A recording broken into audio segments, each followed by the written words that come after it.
Hello. अच्छा। सबसे पहले एक करेक्शन जो एमसीक्यू एक गलत हो गया था। क्या नाम है अपना, टीसीपी के बारे में। मुझे ऑनलाइन क्लास में ये समझ आई थी कि टीसीपी, रेनो और टाहो रिस्पॉन्सेज हैं डिफरेंट केसेस के, जबकि टीसीपी और रेनो और टाहो टाइप्स ऑफ कनेक्शंस हैं टीसीपी के। ठीक है। पहले मैं समझ रहा था कि ओ ये जो थ्री डुप्लीकेट एक्ट्स वाला केस होता है, इसके अंदर ये वाली चीज़ रेनो और ये नीचे वाली चीज़ टाहो है, जबकि रेनो के अंदर ये होता है जो मैं समझ रहा था कि टीसीपी के अंदर होता है। ठीक है। टाहो के अंदर ये होता है कि दोनों केसेस के अंदर ही वन एमएसएस पे आ जाता है, बस ये फ़र्क है। तो मैंने जो चीज़ें टीसीपी के बारे में कही थी वही चीज़ें रेनो के अंदर हैं। और जो मैंने टाहो के बारे में टाहो बेसिकली हर केस के अंदर ही वन एमएसएस पे ले आते कंजेशन विंडो को। उसके अलावा और कुछ खास इसमें करेक्ट करने वाला नहीं है, बस यही एक मेजर गलती थी। एक चीज़ और मिस हुई थी, गलत नहीं थी, मिस हो गई थी। वो थी मिड वन के अंदर, क्योंकि हमारे टीचर ने कभी पढ़ाई नहीं थी तो बाद में प्रिटेंड कर रहे थे कि उन्होंने पढ़ाई हुई थी। हेट हिम फॉर अच्छा। तो वो यही है कि आप पाइपलाइनिंग करते हो तो एक ही साथ सारा डेटा भेज रहे हो, एज अपोज टू पहले ऐसे, उसके बाद ऐसे, उसके बाद ऐसे, उसके बाद ऐसे। तो टीसीपी के अंदर वो एचटीटीपी वाले जो सवाल होते थे, एचटीटीपी 1.1 वगैरह वाले, कि परसिस्टेंट कनेक्शन है साथ पाइपलाइनिंग कर दें क्या होगा। तो पाइपलाइनिंग का मतलब पैरेलल कनेक्शंस नहीं था। वो था, पाइपलाइनिंग का मतलब था कि सारे एक साथ भेज दो, उसके बाद सबका एक साथ एक आ जाए, इस तरह से करके यूं टाइप शर्ट, ये वाली चीज़ पाइपलाइनिंग होती है। तो मैंने पहले मेंशन नहीं की थी। लेकिन ये एच के अंदर जो सवाल होते थे उसके अंदर मिड वन में आया था, और मैंने वो भी गलत किया था, क्योंकि यार देखो सारी जो मेरी गलतियाँ होती है ना वो किसी और की वजह से होता है, सिवाय वो वाली जिसके अंदर मैंने डेटा नहीं लिखा था सही, और उसकी वजह से पूरा सवाल ज़ीरो अच्छा। तो चैप्टर नंबर 5 जो है वो नेटवर्क कंट्रोल प्लेन के बारे में। अब नेटवर्क पहले, उससे पहले हम बात करते थे आईपी की बारी, नेटवर्क डेटा प्लेन की, कि इस तरह से डेटा फ्रैगमेंट होता है, उसको एड्रेसिंग होती है वगैरह। तो वो डेटा प्लेन के काम थे। अब कंट्रोल प्लेन के अंदर जो काम है ना वो है कि राउटिंग एल्गोरिदम चला के सबके फॉरवर्डिंग टेबल्स पॉपुलेट करने हैं, और ब्लैक लिस्ट या वाइट लिस्ट वगैरह कुछ इस तरह की चीज़ें इम्प्लीमेंट करनी है, या फिर हो सकता है आपने किसी ख़ास बंदे के को लाइक कंडीशनली कहीं और राउट करना हो, एट्सेट्रा। इस तरह की जो सारी चीज़ें हैं ना, इंश्योर करने का जो काम है वो है नेटवर्क कंट्रोल प्लेन का। अब इसको इम्प्लीमेंट दो मेजर तरीक़ों से किया जाता है। एक है पर राउटर कंट्रोल प्लेन जो अभी तक हम देखते आ रहे हैं, और दूसरा है सेंट्रलाइज कंट्रोल प्लेन। तो पर राउटर कंट्रोल प्लेन में ये होता था, जैसे हम अभी आगे देखने वाले हैं, कि डाइक्सट्रास चलता है, या फिर वो डिस्टेंस फैक्टर एल्गोरिथम चलता है बेलमैन फोर्ड का, और वो सब नोड्स पे चल रहा है। ठीक है, वो मतलब हर राउटर पे इंडिविजुअली चल रहा है। तो ये पर राउटर कंट्रोल प्लेन है, क्योंकि हर राउटर अपने कंट्रोल प्लेन वाली चीज़ों के वो खुद ही मैनेज कर रहा है। जबकि एक चीज़ होती है centralised control plane. Centralised control plane में राउटर्स अपना काम खुद नहीं करते, राउटर्स ना बस कम्युनिकेट करते हैं एक सेंट्रलाइज्ड कंट्रोलर से। अब ये कंट्रोलर जो होता है ये एक अभी मैं फॉर कन्वीनियंस प्रिटेंड करूँगा कि एक सिंगल मशीन है, लेकिन एक्चुअली सिंगल मशीन नहीं होते।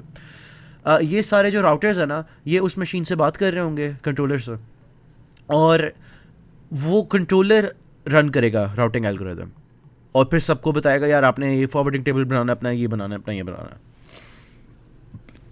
तो ये सेंट्रलाइज्ड कंट्रोल प्लेन है। बट ऑब्वियसली हम सिंगल पॉइंट ऑफ फेलियर नहीं चाहते, तो इसीलिए ये जो कंट्रोलर होता है चाहे सेंट्रलाइज हो, ये लॉजिकली सेंट्रलाइज्ड होता है, लेकिन फिजिकली सेंट्रलाइज नहीं होता, फिजिकली डिस्ट्रीब्यूटेड होता है। मल्टीपल कंप्यूटर्स के ऊपर कंट्रोलर एक साथ चल रहा होता है। कंट्रोलर एक एब्स्ट्रैक्ट सी चीज़ है जो मल्टीपल कंप्यूटर्स को यूज़ करके बनाई जाती है।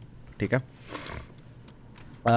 तो ये हो गया पर राउटर और सेंट्रलाइज्ड। अब एसडीएन की जब हम बात करते हैं सॉफ्टवेयर डिफाइंड नेटवर्क्स के, तो वो सेंट्रलाइज्ड कंट्रोल प्लेन पे हो रहा होता है, क्योंकि उसके अंदर फिर आप उस कंट्रोलर के अंदर सॉफ्टवेयर के थ्रू कंट्रोल करते हो कि राउटर्स के अंदर कंट्रोल प्लेन वाले एक्शंस किस तरह से होंगे। तो अब एसडीएन कंट्रोलर के कंपोनेंट्स एक बार गौर से अगर हम देख लें, तो सबसे पहले निचली तरीन लेयर से शुरू करते हैं। आपके पास बेस लेयर पे तो राउटर्स हैं। अब राउटर से आपने बात करनी है, तो उसके लिए ना आपके पास एक क्या नाम है लेयर है, उसको कहते हैं कम्युनिकेशन लेयर। और इसका सिर्फ और सिर्फ ये काम होता है कि एक स्पेसिफाइड फॉर्मेट के अंदर कम्युनिकेशन करनी है, चाहे आप अपने राउटर को एक कमांड दे रहे हो कि अगर ऐसा हो तो आपने ऐसे करना है, या फिर आप उससे अपडेट्स ले रहे हो कि आपकी अब कोई वेट चेंज हो गया या कोई बैंडविड्थ, अब कोई ट्रैफिक कितनी आ रही है वगैरह। तो कम्युनिकेशन लेयर का सिर्फ और सिर्फ इतना काम है कि कंट्रोलर ने और एक्चुअल नेटवर्क डिवाइसेस ने, चाहे वो राउटर्स हों, स्विचेस हों, जो मर्जी हों, उन्होंने किस तरह से बात करनी है आपस में। अब इसके अंदर यूज़ होता है ओपन फ्लो, उसके बारे में अभी काफ़ी डिटेल में बाद में बात होने वाली है, लेकिन ये याद रखना कि कम्युनिकेशन लेयर में आता है एसडीएन के अंदर, स्टैक के अंदर। आप उसकी जगह कुछ और भी इस्तेमाल कर सकते हो, लेकिन हमारे कोर्स में ओपन फ्लो ही है। उसके बाद आइडिया आ जाता है स्टेट मैनेजमेंट लेयर का।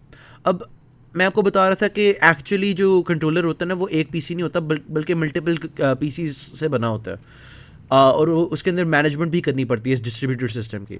तो अगर आपके पास कोई नई इन्फॉर्मेशन आई है ना कि नेटवर्क के अंदर ये एक नोड ऐड हुआ है, तो आपको हर कंप्यूटर के अंदर सिंक्रोनाइज करके अच्छी तरह से स्टेट मैनेजमेंट करनी होगी। तो ये एक एक्चुअल, ये ट्रिवियल मसला नहीं है। आपको ग्राफ्स वगैरह जो भी आपने डेटा स्ट्रक्चर्स रिप्रेजेंटेशन रखी हुई है, आपको उसको अप टू डेट बस करना है ना, ये काम करती है स्टेट मैनेजमेंट लेयर। तो वो कम्युनिकेशन लेयर से लेटेस्ट अपडेट लेती है, और फिर वो अपनी स्टेट मैनेजमेंट लेयर के अंदर ये सारी वर्किंग हो रही होती है कि किस तरह से इस वक्त नेटवर्क की स्टेट है। इसके अंदर साथ ऑब्जर्वेशंस भी आ जाती हैं आपकी कि ट्रैफिक वगैरह के स्टेटिस्टिक्स वगैरह, इस तरह का ब्रेकडाउन भी इसी लेयर पे होता है, मॉनिटरिंग वाले काम में, ताकि कल को अगर कोई लोड बैलेंसिंग करनी पड़ जाए तो पता हो कि यहाँ से करनी है वगैरह। उसके अलावा इसके बाद आता है नेटवर्क कंट्रोल ऐप लेयर, ठीक है। और इसके अंदर ना बेसिकली तमाम वो abstract high level logic implement हुआ होगा, जिसके अंदर बेसिकली मतलब अगर आप चाह रहे हो कि मतलब जैसे हम पाइथन का कोड लिखते हैं कि हम बस ज़्यादा सी एपीआईज के साथ एक ब्रॉड लेवल ऑर्केस्ट्रेशन कर रहे हैं, तो नेटवर्क कंट्रोल लेयर में वो इंप्लीमेंट होती है। तो ये रेस्टफुल एपीआई वगैरह इस तरह से कोई एपीआई आप डिफाइन कर लेते हो, और फिर वो एसडीएन कंट्रोलर और प्री रिटन लाइब्रेरी से बातें करता है। अब वो जो प्री रिटन लाइब्रेरीज है ना, वो ऐप लेयर में आ जाती हैं, जिसके अंदर हो सकता है डाइस्टार्स एल्गोरिदम हो गया, आप खुद से फिर से फ्रॉम स्क्रैच नहीं लिख रहे हो सकता है लोड बैलेंसर का कोड हो गया, हो सकता है आपको एग्जिस्टिंग यूज़ कर रहे हो ओपन सोर्स, आप फिर से नहीं लिख रहे।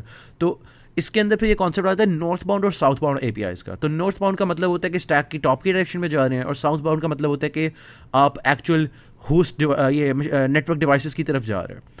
तो एक्सरसाइज के अंदर काफ़ी सवाल थे इसके बारे में, north bound API, south bound API के बारे में। तो मैंने कहा कम से कम एक बार मेंशन कर लूँ। इतना भी इंपॉर्टेंट नहीं है ये, लेकिन मैंने इन सब चीज़ों के बारे में एक्सरसाइज में सवाल देखे थे, तो हो सकता है कोई एमसीक्यू में आ जाए, लेकिन किसी पास पेपर में मैंने अभी तक ये सवाल नहीं देखे। उसके बाद आती बात ओपन फ्लो की।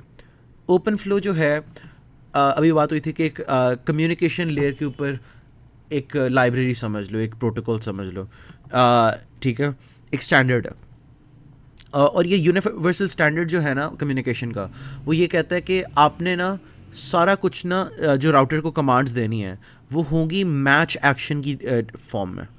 आप ये जो नीचे आपको बना हुआ नज़र आ रहा है, इन पैरामीटर्स की बेसिस के ऊपर कुछ मैच करोगे, कुछ रिकग्नाइज करोगे, और फिर उसके अकॉर्डिंगली आप एक रिएक्शन दोगे। तो वो फ्लो टेबल में डिफाइंड होता है। अब कुछ एमसीक्यूज़ अगर आ जाएं कि ये किस पे बेस्ड है, टीसीपी बेस्ड है, उसके अलावा ये पोर्ट 6653 पे चल रहा होता है, ब्ला ब्ला ब्ला ब्ला। तो अगर आप सोच रहे हो कि यार ये पोर्ट्स आते हैं, ओपन फ्लो का तो प्रॉबेबली नहीं आएगा, लेकिन मैंने देखा था कि मेरा ख्याल है स्प्रिंग 2023 था या फॉल 2023 था, जिसके अंदर डीएचसीपी वगैरह के कुछ पोर्ट्स पूछे हुए थे। तो पोर्ट्स मैं तो नहीं याद कर रहा, शायद अगर मुझे टाइम मिले एंड पे तो मैं एक बार देख लूँ पेपर से, तो बिल्कुल पहले, लेकिन आए हुए हैं।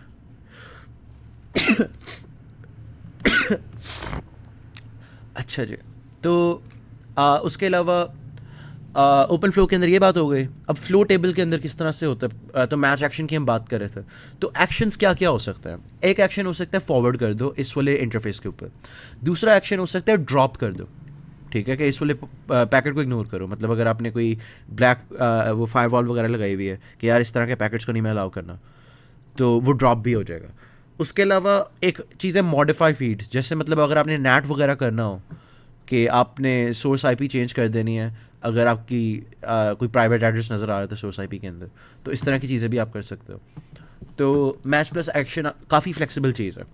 तो ये ट्रेडिशनल राउटिंग वो फॉरवर्डिंग टेबल से ज़्यादा कन्वीनियंट रह जाता है हमारे लिए काफ़ी केसेस के अंदर, ज़्यादा फ्लेक्सिबल है। ये एक एग्जांपल है फ्लो टेबल की, जिसके अंदर हम इंग्रेस पोर्ट बस ये है कि आपके अंदर जो इंसर्टेड पोर्ट्स हैं, मतलब मेरे कंप्यूटर के ऊपर इस वक्त कुछ पोर्ट्स हैं जिसके ऊपर यूएसबी की चीज़ें लगी हुई हैं, माइक्रोफोन लगा हुआ है, हेडफोन्स लगे हुए हैं। तो इसी तरह से एक नेटवर्क डिवाइस के भी पोर्ट्स होते हैं, उनको कोई यूनिक आइडेंटिफायर दिया जाता है, मैक एड्रेस वगैरह। तो ये यहाँ पे बस इनोमिनेशन से शो कर रहे हैं हम।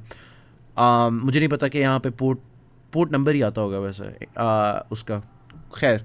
तो पोर्ट नंबर के किस पोर्ट से इनपुट आ रही है, और उसके अंदर अगर आप कोई ऐड करना चाह रहे हो, जैसे कि यहाँ पे उसने कहा है कि अगर पोर्ट नंबर 3 पे आ रही हो और उसकी डेस्टिनेशन 10.1 हो, सिर्फ तब आपने फॉरवर्ड 2 पे करना, इस तरह से।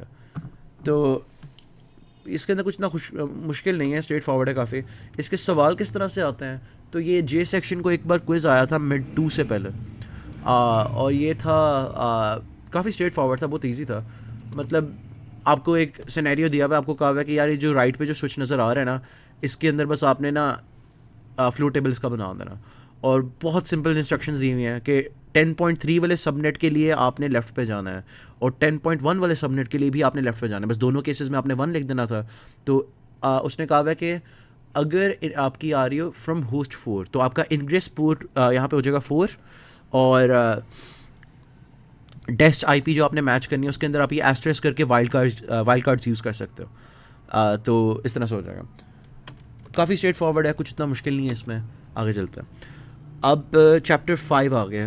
अभी तक की जो चीज़ें थी, ये 4 और 5 को मैंने मिक्स किया हुआ था, ठीक है, क्योंकि 4 के अंदर भी एसडीएन की बातें हैं, 5 के अंदर भी एसडीएन की बातें हैं, तो मैंने एक ही जगह पे सारी बातें कर दी हैं, ओपन फ्लो की भी और ये पूरे स्टैक की भी, जबकि ये वाली चीज़ें पहले 4 में थी। खैर, अब एक्चुअल चैप्टर नंबर 5 शुरू हो रहा है। तो चैप्टर नंबर 5 जो है वो है राउटिंग एल्गोरिदम्स के बारे में मेजरली। तो राउटिंग एल्गोरिदम्स की कुछ क्लासिफिकेशंस हैं कि सबसे पहले तो काफ़ी स्ट्रेट फॉरवर्ड है कि स्टैटिक है या डायनामिक है। क्या आपकी राउट्स फ्रीक्वेंटली चेंज होती हैं या तकरीबन एक ही रहती हैं अगर एक बार सेट हो गए हैं, तो ये तो बड़ा स्ट्रेट फॉरवर्ड है। दूसरी जो चीज़ है, दूसरी जो डायमेंशन है वो है ग्लोबल है या डिसेंट्रलाइज्ड है। अब ग्लोबल के अंदर ये होता है कि हर राउटर को कंप्लीट इन्फॉर्मेशन होती है अपने नेटवर्क के बारे में, उसको पता होता है कि मेरे से अगला राउटर किस किस राउटर के साथ किस किस वेट के साथ कनेक्टेड है। जबकि डिसेंट्रलाइज्ड के अंदर उसको सिर्फ अपना पता होता है और अपने इमीडिएट नेबर्स का शायद कोई एक आध डिस्टेंस वेक्टर आ जाए। तो इसीलिए ग्लोबल वालों को लिंक स्टेट एल्गोरिदम्स कहते हैं, कि उसके अंदर उनको पूरी हर लिंक की स्टेट पता होती है, और डिसेंट्रलाइज्ड के अंदर डिस्टेंस वेक्टर एल्गोरिदम्स कहते हैं। तो हमारे जो सिलेबस में है वो लिंक स्टेट एल्गोरिदम्स के अंदर डाइक्सट्रास आ जाता है, और वो काफ़ी स्ट्रेट फॉरवर्ड है। आपको पता ही है, इतना टाइम नहीं लगाने की ज़रूरत। आप सबसे पहले जो सोर्स नोड है, अब ऑब्वियसली ये एल्गोरिदम हर नोड के ऊपर चलेगा, हम बस सिमुलेट कर रहे हैं कि जब सब नोड्स ने एक दूसरे को पूरी टोपोलॉजी कम्युनिकेट कर दी है, तो उसके बाद नोड यू के अंदर क्या प्रोसेसिंग हो रही होगी। अभी हम नोड यू के लिए कर रहे हैं, लेकिन नोड वी में भी कॉन्करेंटली यही चल रहा होगा, लेकिन उसके अंदर सोर्स वी रखेंगे। लेकिन हम अभी यू के पर्सपेक्टिव से चल रहे हैं, इसलिए हम यू रखेंगे। तो सबसे पहले हमने विजिटेड के अंदर यू बाय डिफ़ॉल्ट डाल दी कि हमें पता उसका डिस्टेंस 0 है। नेगेटिव वेट्स तो एग्जिस्ट कर नहीं सकते, राइट। तो शॉर्टेस्ट डिस्टेंस वही है कि मतलब मैं अपने ऊपर 0 वेट्स के साथ आ सकता हूँ, 0 कॉस्ट के साथ। उसके बाद ना फिर हम अपने इमीडिएट जो एजेस हैं नोड यू से निकलने वाले हैं, तो U2X 1 है, U2V 2 है, और U2W 5 है, तो वो लिख लेते हैं। और साथ हम एक पेरेंट एरे बना रहे हैं ताकि खाली रॉ डिस्टेंसेस की जगह हमें पता भी हो कि कहाँ से आ रहे हैं, तो प्रीवियस हॉप क्या था। तो इस केस में हम डायरेक्टली पे जा रहे हैं, तो इसलिए प्रीवियस हॉप यू आ रहा है, और जिनके ऊपर नहीं जा सकते वो बस इन्फिनिटी लग गया। अब इसमें से हम सिलेक्ट करेंगे लीस्ट जो है, तो यहाँ पे लीस्ट डिस्टेंट जो है वो है नोड X, सही है। तो अब हमें पता चल गया कि नोड X का शॉर्टेस्ट डिस्टेंस क्या होगा। अब ऑब्वियसली नोड X के लिए दूसरे पाथ भी एग्जिस्ट कर सकते हैं, हो सकता है कि V और W के थ्रू भी मैं X पे जा सकूं, लेकिन V की तो कॉस्ट ही ज़्यादा है X वाले लिंक से। तो अगर मैं उसके थ्रू कहीं चला भी जाता हूँ ना, तो वो बेस्ट केस सिनेरियो के अंदर भी लाइक कितने में ले जाएगा, 3 कॉस्ट में ले जाएगा। यहाँ पे मुझे 1 कॉस्ट में मिल रहा है, तो ऑब्वियसली मिनिमम वाला, इसीलिए ये लॉजिक, ये ग्रीडी लॉजिक चल जाती है। तो इस तरह से हमने एक्स को फिर विजिटेड मार्क कर दिया और एक्स के आउटगोइंग एजेस को भी हमने एग्जामिन किया कि एक्स का जो आउटगोइंग एज है कि एक ये वी पे जा सकता है विद कॉस्ट 2, ठीक है। तो मुझे ऑप्शन मिल रही है कि मैं यू से एक्स जाऊँ फिर मैं वी पे जाऊँ, तो ये मुझे 3 कॉस्ट में वी तक ले जाएगा। और अगर मैं डायरेक्टली जाऊँ तो मुझे 2 पे चला जाएगा, तो अभी ऑब्वियसली 2 ही बेहतर है, तो मैंने वो एज इट इज़ छोड़ दिया।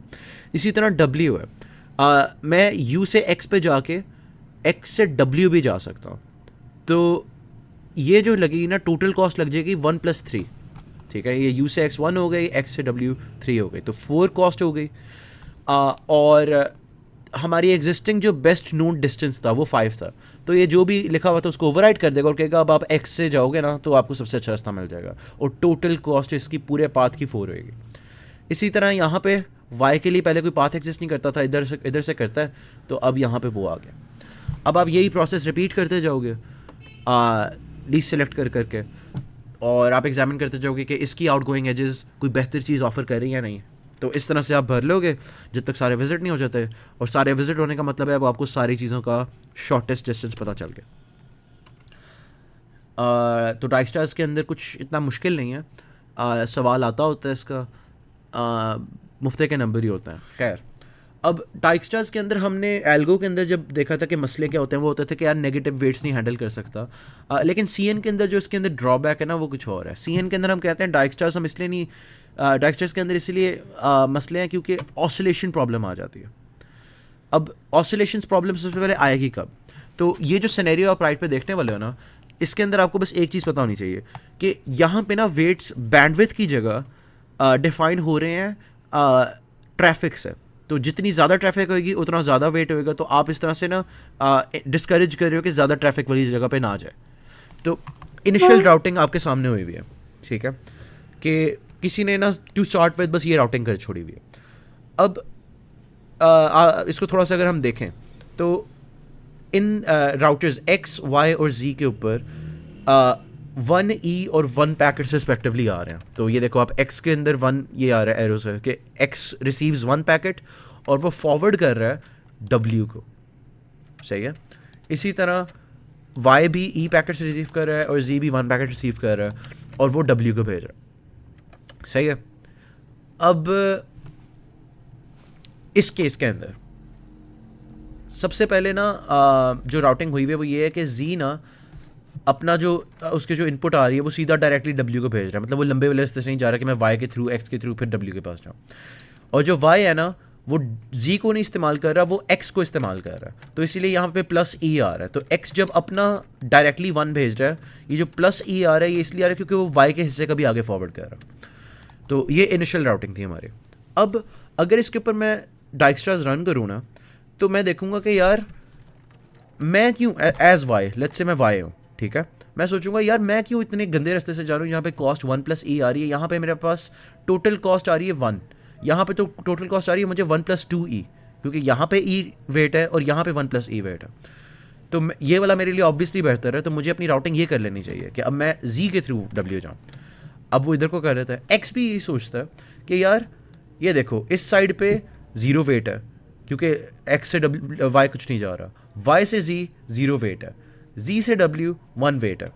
अब एक और चीज़ यहाँ पे हुई हुई है, इन्होंने डायरेक्टेड एजेस रखी हुई हैं, अनडायरेक्टेड एजेस नहीं रखी हुई वेट्स के लिए, तो ये भी थोड़ा सा डिफरेंट है पिछले वाले सवाल से, लेकिन जनरल आइडिया वही है सारा। तो अब एक्स भी कहता है कि यार ठीक है ये रास्ता बड़ा गंदा है, 1+e लग रही है कॉस्ट, यहाँ से मुझे खाली 1 लग रही है, ये सारी 0+0+1 से, तो अब मैं यहाँ से जाऊँगा। तो एक्स भी अब इधर से जा रहा है, वाई भी इधर से जा रहा है और जी भी कंटिन्यू कर रहे हैं वहीं पे जाना। तो अब सारे ही ना लेफ्ट वाली साइड पे जा रहे हैं, सारी वो क्लॉकवाइज मूव कर रहे हैं। तो सारे जब क्लॉकवाइज जा रहे होंगे तो यहाँ पे बिल्डअप हो जाएगा। तो अब ये भी मसला है, अब वो देखेगा यार अब ये वाला रास्ता खाली, अब मैं वाई हूँ, मैं कहूँगा यार अब तो ट्रैफिक इधर ज़्यादा हो गई है, तो अब मैं इधर कुछ आ जाता हूँ। इसी तरह एक्स भी ये सोचेगा और जी भी यही सोचेगा, तो लिटरली सारे यही सोचेंगे, जिसकी वजह से अब ट्रैफिक सारी इधर को बिल्डअप हो जाएगी, फिर यही रिपीट होएगा। तो ये एक इन्फिनिट लूप सा बन जाएगा जिसके अंदर ना सारे बस एक ही जगह पे जाई जा रहे हैं कि यार यहाँ पे ट्रैफिक कम है, यहाँ पे ट्रैफिक कम है। तो ये एक मसला आ जाता है इसके अंदर। अगर हम वेट्स को डिफाइन करें एज ट्रैफिक, ठीक है। तो ये ऑसिलेशंस प्रॉब्लम है। अब उसके बाद अगला जो किस्म ऑफ एल्गोरिदम है वो डिस्टेंस वेक्टर एल्गोरिदम्स या डिसेंट्रलाइज में आता है, और वो है बेलमैन फोर्ड। तो इसके अंदर जो ओवरऑल हायर लेवल समरी है वो मैं यहाँ से स्लाइड से दिखा देता हूँ, क्योंकि एम ही कॉपी पेस्ट करनी है सारी, जो इतनी कुछ मुश्किल नहीं है इसके अंदर। बेसिकली यही है कि आपके पास यहाँ पे एक नेटवर्क टोपोलॉजी दी हुई है, ये वाली, सही है। इसके अंदर अब होगा ये, अब मैं थोड़ा जूम इन कर लेता हूँ, ये लो, सही। अब इसके अंदर होगा ये कि टू स्टार्ट विद, जिस तरह से हमने डाइस्ट्रा के अंदर डिस्टेंस वेक्टर्स इनिशिएट किए थे, ए जो अपना डिस्टेंस वेक्टर इनिशिएट करेगा वो करेगा कि ठीक है यार, मैं अपने पे ज़ीरो कॉस्ट के साथ जा सकता हूँ, मेरा एक एज बी की तरफ जा रहा है और एक एज डी की तरफ जा रहा है, बकाया मुझे भी किसी का नहीं पता, बकाया सारे इन्फिनिटी लग गए, सही है। इसी तरह बी, सी और डी का, इन सब का अपने ना इमीडिएट लिंक्स की बेसिस के ऊपर एक इनिशियल डिस्टेंस वेक्टर होगा। अब थोड़ा टाइम गुजरता है और ये सारे ना अपना डिस्टेंस वेक्टर एक दूसरे को भेज देता है। अब ये भेज देते हैं, उसकी बेसिस के ऊपर ये नए डिस्टेंस वेक्टर्स को कैलकुलेट करते हैं, और जिस जिसका चेंज हुआ है वो फिर से भेज देता है। फिर जब नए रिसीव करते हैं वो फिर से कंप्यूट करते हैं, और यही साइकिल चलती रहती है जब तक चेंज होना बंद नहीं हो जाता। तो आपने डिस्टेंस वेक्टर सिर्फ तब भेजना है जब कोई चेंज आए आपके डिस्टेंस वेक्टर के अंदर। तो अगर मैं ई हूँ इस केस में, एफ, बी, डी और एच ने मुझे डिस्टेंस वेक्टर्स भेजे हैं, लेकिन अब मेरा चेंज नहीं हुआ, तो अब मैं अगली बार नहीं भेजूंगा अपना डिस्टेंस वेक्टर, क्योंकि अब मैं स्टेबल हो चुका हूँ। खैर, अगर बाद में थोड़े टाइम बाद फिर से मुझे कोई डिस्टेंस वेक्टर आता है बी से और अब मेरी चेंज हो गई, तो मैं फिर ऑब्वियसली कर दूंगा। खैर, तो ये बड़ी सिंपल सी एग्जांपल दी हुई है इन्होंने कि बी, लेट्स से आप बी हो, ठीक है, आपको डिस्टेंस वेक्टर्स आ रहे हैं ए, सी और ई से, तो आप क्या करोगे?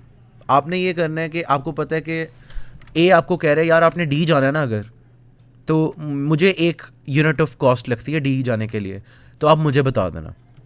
तो अगर आप ए की सर्विस ये लोगे तो आपको ए तक जाने की कॉस्ट भी तो उठानी पड़ेगी ना, 8, तो ये आपको टोटल बन जाएगा 9। तो ए से डी, बी ए डी वाला जो पाथ है ना वो 9 पे चला जाएगा। इसी तरह ए आपको कह रहा है कि यार मैं बी तक आपको ले जाऊंगा मतलब आप अपने ऊपर ही, ठीक है।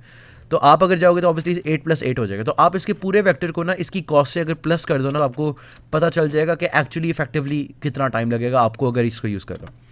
इसी तरह सी है, सी कुछ यूज़फुल नहीं है वैसे, सी के अंदर कुछ खास चेंज नहीं होएगा, क्योंकि सी आपको कोई नई राउट नहीं दिखा रहा। ई जो है, ई आपको दिखा रहा है कि यार दुनिया में एफ भी एग्जिस्ट करता है और एच भी एग्जिस्ट करता है। तो इस केस के अंदर ना आप कहोगे ठीक है, मैं एक कॉस्ट के साथ ई पे जाता हूँ और उसके बाद ई को एफ टाइम ई को एफ तक जाने के लिए 1 टाइम लगता है, तो आपको 2 लग जाएगा इस तरह से। अब आपने इन सब को इस तरह से लिख दिया, cost plus distance vector A, cost plus, इस तरह से आपने सारा एक्सपैंड करके लिख दिया।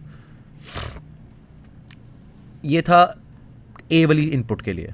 इसी तरह आपको एक और राउटर कह रहा है सी कि यार अगर आप मेरे थ्रू इधर जाओगे ना, आप यहाँ पे इस तरह से पहुँचोगे, तो वो आपको उसकी कॉस्ट से ऐड कर दोगे एट्सेट्रा, और आप इसको करके ना इनमें से मिन ले लोगे।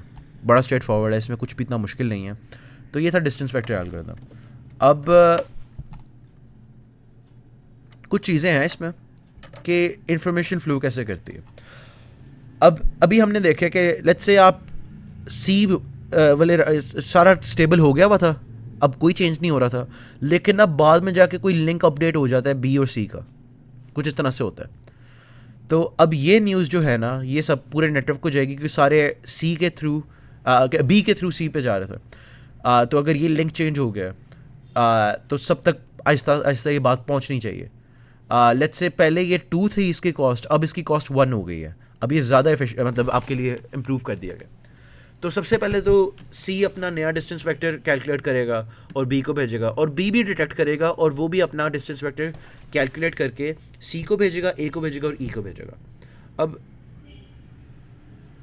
सी को तो कोई खास फ़र्क नहीं पड़ना क्योंकि सी के पास वही इन्फॉर्मेशन है जो बी के पास है इस वक्त, तो सी तो नॉर्मली रहेगा, सी कुछ नहीं करेगा इस इन्फॉर्मेशन के साथ। लेकिन ए के लिए ये न्यूज़ है, ए कह रहा है कि अच्छा अब सी इतने में रीचेबल है, तो फिर वो उसकी बेसिस के ऊपर अपना डिस्टेंस वेक्टर अपडेट कर देगा, वो अब अपने मतलब से -1 कर देगा, ठीक है।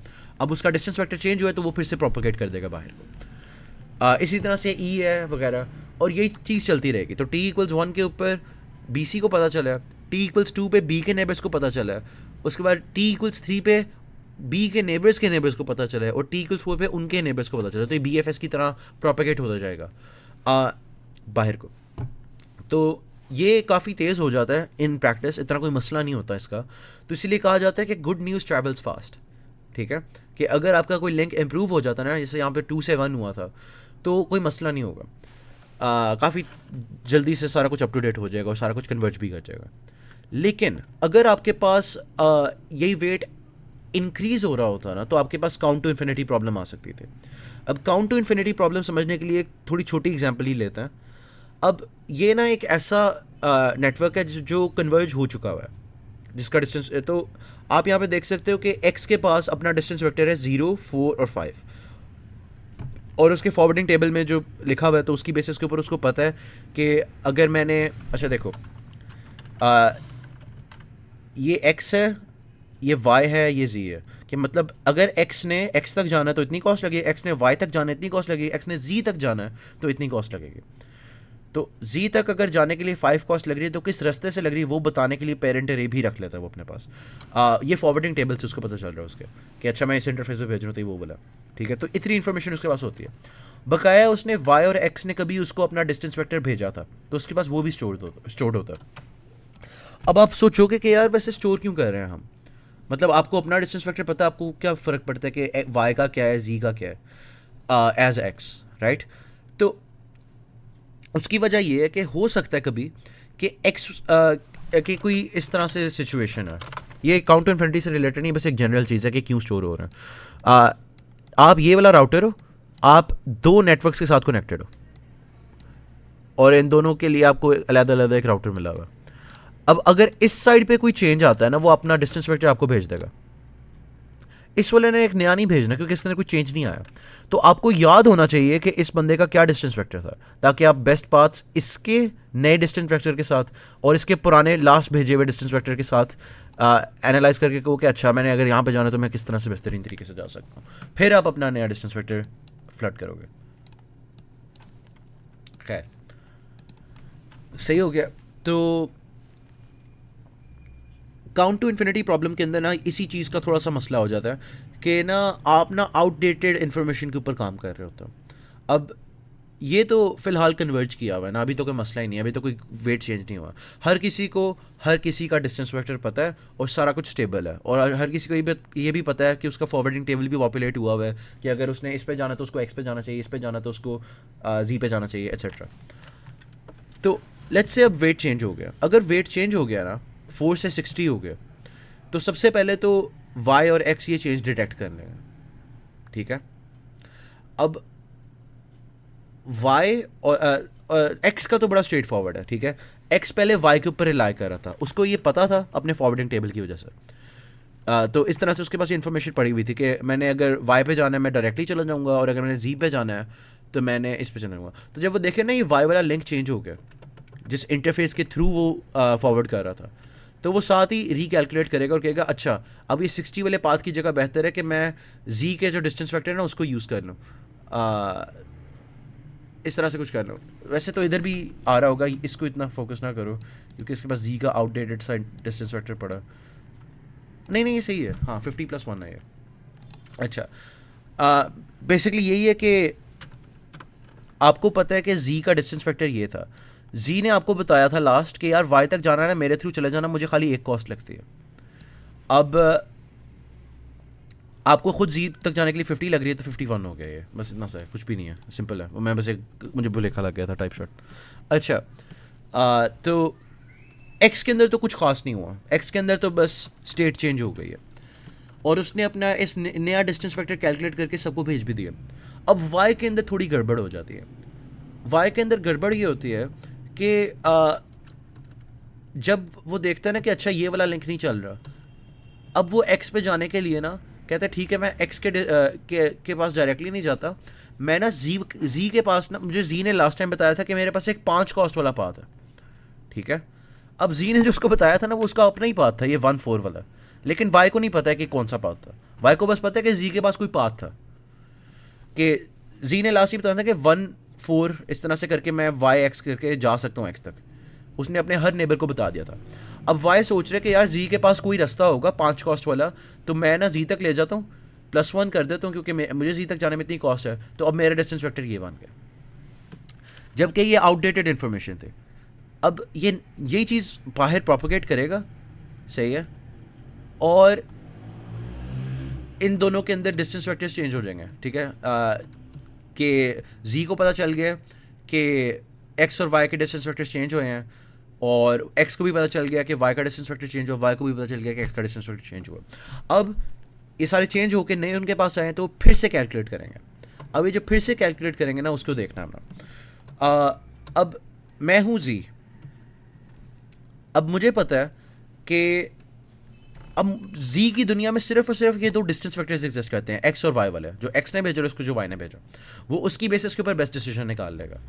अब गड़बड़ क्या हुई थी कि ये पुराने वाले इंफॉर्मेशन की बेसिस पे चल रहा था, तो अब वो कहेगा कि अच्छा वाई के पास एक रास्ता है एक्स तक पहुंचने का जो 6 कॉस्ट लेता है। अब जी को ये नहीं पता कि वाई ये समझ रहा है कि जी के पास रास्ता है, तो वो वाई सोच रहा है कि मैं जी के थ्रू भेज दूंगा, जी सोच रहा है कि मैं वाई के थ्रू भेज दूंगा, और फिर जैसे जैसे उनके डिस्टेंस वेक्टर्स अपडेट होते जाते हैं, +1 होते जाते हैं, तो मतलब बस बहुत ज़्यादा टाइम ज़ाया हो रहा है, बहुत देर, बहुत इनएफिशिएंट राउटिंग हो रही है।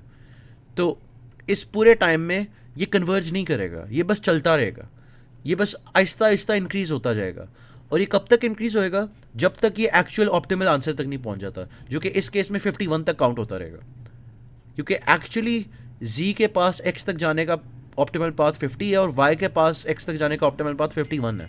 तो जब तक अभी आपके सामने हुआ है कि ओरिजिनली यहाँ पे 4 था, बाद में 6 हो गया क्योंकि यहाँ पे 5 था, फिर यहाँ पे 7 हो गया, फिर यहाँ पे 8 हो गया, फिर 9 हो गया, इस तरह से ही काउंट होता जाएगा आप 51 तक, जब तक वाई 51 तक नहीं हो जाता। तो ये बहुत स्लो है। ये मसला आ जाता होता है डिस्टेंस वेक्टर एल्गोरिथम्स के अंदर, बेलमैन फोर्ड का, ठीक है। और ये वही वाली बात, good news travels fast, bad news travels slow, सही है। अब अगर हम थोड़ा सा और कंपैरिजन करें इन दोनों एल्गोरिथम्स का, तो सिक्योरिटी के लिहाज से अगर देखें ना, तो सिक्योरिटी के लिहाज से भी ना डिस्टेंस वेक्टर्स थोड़े ज़्यादा वल्नरेबल हैं। वल्नरेबल तो डाइक्स्ट्रा भी है, लेकिन अगर कोई एक राउटर मिलिशियस होना, मतलब इस टोपोलॉजी के अंदर लेट्स से सी आपको कहता है कि यार मेरे पास ना हर जगह जाने का ना सबसे छोटा रास्ता है, तो बी ऑब्वियसली हर पैकेट उसी को भेजी जाएगा, वो ई को नहीं भेजेगा कि यार आई तक पहुंचा दो, वो सी को भेज देगा क्योंकि सी ने उसको कहा है कि मेरे पास है। तो आप ब्लाइंडली ट्रस्ट कर रहे होते हो दूसरे राउटर के ऊपर। अगर कोई दूसरा राउटर झूठ बोल रहा है आपके साथ, वो आपकी ट्रू डेस्टिनेशन तक शायद पैकेट ना पहुंचाए, वो खुद अपने पास रख ले, उसको देख के आपकी सेंसिटिव इन्फॉर्मेशन अपने पास रख ले, इस तरह की चीज़ें हो सकती हैं। तो वल्नरेबल है ये डिस्टेंस वेक्टर। डाइक्स्ट्रा के अंदर भी ऑब्वियसली अगर कोई झूठ बोले तो मसला होगा ही, क्योंकि शुरू में आप पूरी टोपोलॉजी दे रहे होते हो, हर राउटर अपनी सारी इन्फॉर्मेशन बकाया सब राउटर्स को फ्लड कर रहा होता है, और वो एक पूरी प्रोसेस होती है, n² में जाके पूरा ग्राफ बनता है, फिर जाके डाइक्स्ट्रा रन होता है। तो डाइक्स्ट्रा के प्री वर्किंग के अंदर ना हो सकता है मसला आ जाए, लेकिन चूंकि उसके अंदर हर राउटर से बातें कर रहा होता है, अगर उनमें से कोई एक राउटर तंग भी कर रहा हो ना, तो कोई इनकन्सिस्टेंसी हो वो पकड़ी जा सकती है। तो डाइक्स्ट्रा कम वल्नरेबल है। खैर, उसके बाद डिस्टेंस वेक्टर के क्वेश्चंस किस तरह से आते हैं। अब आप सोच रहे हो क्या डिस्टेंस वेक्टर का क्या ही क्वेश्चन आ जाएगा, मतलब एक्सरसाइज के अंदर वैसे मैं बता ही देता हूँ, एक कुछ ये वाले आए हुए थे, काउंट टू इन्फिनिटी के बारे में बताओ कि क्यों होती है, क्या है प्रॉब्लम, क्यों होती है। उसके अलावा वो ये वाला एक और एक्सरसाइज का सवाल है, आगे इस तरह का सवाल था कि UVXYZ आपको कुछ राउटर्स दिए हैं, आपस में कनेक्टेड हैं, आपको कहा हुआ है कि आप ना Z का डिस्टेंस वेक्टर निकालो पूरा एल्गोरिथम रन करने के बाद। तो ऑब्वियसली अब आपको हर राउटर के ऊपर डिस्टेंस वेक्टर एल्गोरिथम चलाना पड़ेगा। अब आप खाली एक पे नहीं चला सकते, क्योंकि Z के ऊपर अगली इनपुट V की अगली आउटपुट पर डिपेंड करती है, और V की अगली आउटपुट U और X के ऊपर डिपेंड करती है, और ये सारी डिपेंडेंसी इतनी लंबी चलती आ रही है। तो ये आपको सारा ही करना पड़ेगा। उसके अलावा अगर आपको अभी भी भरोसा नहीं होगा कि सारा ही करना पड़ेगा, तो ये किसी या सेक्शन ए का था या सेक्शन सी का था, उनके क्विज़ के अंदर भी ना पूरा आया हुआ था कि टिल कन्वर्जेंस आपने इसके ऊपर बेलमैन फोर्ड रन करना। तो आप अगर सोचो ओ यार ये नहीं आता, बस बुक में लिखा हुआ है, तो आ सकता, ठीक है। तो उसकी भी प्रैक्टिस कर लो टाइम पे करने की। प्रिंसिपली इसके अंदर कुछ मुश्किल नहीं है, आइडिया बहुत सिंपल है। बस कैलकुलेशन जल्दी करनी होती है। अगर कैलकुलेशन करने का एक विजुअल तरीका चाहते हो कि सारे एक साथ हो जाएं, तो ये एक अच्छी वीडियो थी। मुझे याद रहा तो मैं लिंक भी डाल दूंगा इस वीडियो का। काफ़ी स्ट्रेट फॉरवर्ड है, कुछ इसके मुश्किल नहीं है, बस टाइम लगता है। तो होपफुली ये जो विजुअल इसने एनिमेशन सी की हुई है इसके बाद वो भी ना हो। कोई मुश्किल मेथड नहीं है इसका। लेकिन आगे बात आ जाती है इंटर और इंट्रा एएस राउटिंग की। तो एएस क्या होता है आपको पहले ही पता थोड़ा सा कि यार मुख्तलिफ ममालिक हैं, उनके अपने अपने पॉलिसीज़ होंगी, उनके अपने अपने राउटिंग एल्गोरिदम्स होंगे, उन्होंने आपस में एक साथ कनेक्ट करना कैसे करेंगे। अब सारे तो डाइक्स्ट्रा नहीं चला रहे होंगे ना दुनिया में, कुछ कोई बेलमैन फोर्ड भी चला सकता। तो इन ऑटोनमस सिस्टम्स को किस तरह से आपस में लिंक करना। तो एक तो इंट्रा एएस राउटिंग है ना। अच्छा, अब ऑब्वियसली अभी तक जो पहले बातें हुई हैं, इन दोनों राउटिंग एल्गोरिथम्स से यूज़ एज इज़ कोई नहीं होता, ठीक है, क्योंकि दोनों के अंदर ही बहुत मसला है। तो जो किया जाता है ना, वो यूज़ किया जाता है OSPF को और BGP को। तो इंट्रा एएस राउटिंग के अंदर मतलब विद इन द सुपरनेट वो हो गया यूज़ डाइक्स्ट्रा। अब वो हायरार्किकल OSPF वगैरह वाली बातें भी आ जाती हैं, लेकिन फंडामेंटली अगर हम हायरार्किकल OSPF को भूल जाएं, OSPF इज़ लिटरली बस के हर मैसेज इनकोडेड है। तो अब डाइक्स्ट्रा के अंदर ऑथेंटिकेशन भी आ गई है, थोड़ा ज़्यादा सिक्योर हो गया। और बस नॉर्मल वाला जो OSPF है ना, उसके अंदर लिटरली बस यही है। अब आगे जाके हायरार्किकल OSPF की आपको एक सहूलत मिल गई, लेकिन ज़रूरी नहीं है कि आप यूज़ करो। तो OSPF डाइक्स्ट्रा की बहुत करीब है, लेकिन इसके अंदर जो एक्सटेंशन हमारे पास नहीं आई है ना हायरार्किकल OSPF की, वो ये है कि अब आप ना वो पूरी प्रोसेस जो थी, हर राउटर से बात कर रहा होता है, N² लग जाती है वो ग्राफ कंस्ट्रक्शन के लिए। और जब आपका नेटवर्क बहुत बड़ा होता जाता है, तो वो N² भी ऑब्वियसली स्क्वायर होकर और ज़्यादा बड़ा हो जाता है। हम चाहते हैं कोई लीनियर टाइम में हो जाए या कुछ इस तरह से हो जाए। तो उसको ऑप्टिमाइज़ करने के लिए, थोड़ा बेहतर स्केलेबल बनाने के लिए एक काम किया जाता है, वो है हायरार्किकल OSPF। अब उसके अंदर आप ये करते हो, आप अपने ऑटोनमस सिस्टम को एरियाज़ में बांट लेते हो, सबनेट्स में, ठीक है बेसिकली। अब हर सबनेट अपने अंदर अपना OSPF चला रहा होगा, और एंड पे ना एक डिस्टेंस वेक्टर टाइप चीज़ ना इनके बॉर्डर राउटर्स के थ्रू कम्युनिकेट होएगी। और एक चीज़ होती है बैकबोन जो इन सबको मैनेज कर रही होती है, बस नेटवर्क कोर टाइप शट। तो इसके अंदर बस यही है कि थोड़ा सा डिस्टेंस वेक्टर वाला भी काम यूज़ हो रहा होगा OSPF के अंदर, हायरार्किकल OSPF के अंदर, क्योंकि अब एरिया 1 के अंदर इंटरनली डाइक्स्ट्रा रन हुआ है। अब ये अपने ये एक बॉर्डर राउटर है ना इसका, अब ये बैकबोन वाले जो राउटर है जिसके साथ कनेक्टेड है, उसको इसकी एक समरी देगा। अब वो समरी एक डिस्टेंस वेक्टर की फॉर्म में भी हो सकती है, किसी और में भी हो सकती है, लेकिन हम फॉर द टाइम बीइंग बस कहते हैं डिस्टेंस वेक्टर, ये समझो। इसी तरह एरिया 2 है, एरिया 3 है, ये सारे अपने अपने चलाएंगे, तो इनका स्क्वायर इतना बड़ा नहीं होएगा। अब हर राउटर से बात नहीं कर रहा, एक एरिया के अंदर हर राउटर से बात कर रहा है, और बकाया जो राउटर्स हैं वो बस थोड़ी सी समरी एक दूसरे को प्रोवाइड कर रहे हैं, और इंटरनली फिर वो आगे प्रोपेगेट हो रही है। तो ये हायरार्किकल OSPF और ये स्केलेबिलिटी के अंदर एक AS के अंदर बहुत फ़ायदा देता है, ठीक है। अब दूसरी ऑब्वियसली BGP जो इंटर AS राउटिंग के लिए। तो BGP जो है उसके आपको अभी तक पता ही होगा कि एक कंपोनेंट है EBGP, एक है IBGP। तो सीधा डायग्राम पे आ जाते हैं। आपके पास 3 ASs हैं, कनेक्टेड थे आपस में। अब लेट्स से AS3 के अंदर एक नया नोड इंसर्ट हुआ है। जो नया नोड इंसर्ट हुआ है ना वो X है। अब X जो है ना, अभी ना 3B को पता, ना 3A को पता, ना 3C को पता, ना 3D को पता है कि X को किस तरह से रीच करना। तो उसके लिए ना इंटरनली चलेगा OSPF, क्योंकि इंट्रा AS राउटिंग पहले होती है, ठीक है। तो X एक नए AS में इंसर्ट हुआ है, तो पहले इंट्रा AS राउटिंग होएगी और सारे राउटर्स को उसके AS के अंदर X का पता चलेगा। फिर एक EBGP मैसेज जाता है 3A से 2C पे, ये जो 2 बाउंड्री राउटर्स हैं दोनों AS के। तो वो कहेगा यार अगर आपने एक्स को रीच करना हो ना तो AS3 के थ्रू यहाँ से आ जाना। अब 2C इसको एक्सेप्ट भी कर सकता है कि ठीक है, और उसको इग्नोर भी कर सकता है। ऑब्वियसली हम चाहते हैं कि सारी चीज़ें कनेक्ट हों, तो ये एक्सेप्ट कर लेते हैं कि ठीक है, अगर मैंने कल को आपको कोई मैसेज भेजना होगा मैं इस तरह से भेज दूँगा। तो इस तरह से ना 2C को पता चल गया कि एक्स को मैंने कैसे रीच करना, लेकिन 2B 2A 2D को नहीं पता चलो। तो इसके लिए जो होगा ना, इसके लिए IBGP होगा। तो AS के अंदर जो बकाया राउटर्स है ना, उनको IBGP के थ्रू पता चलेगा कि बाहर से जो EBGP वाला मैसेज आया था वो क्या आया था, ठीक है।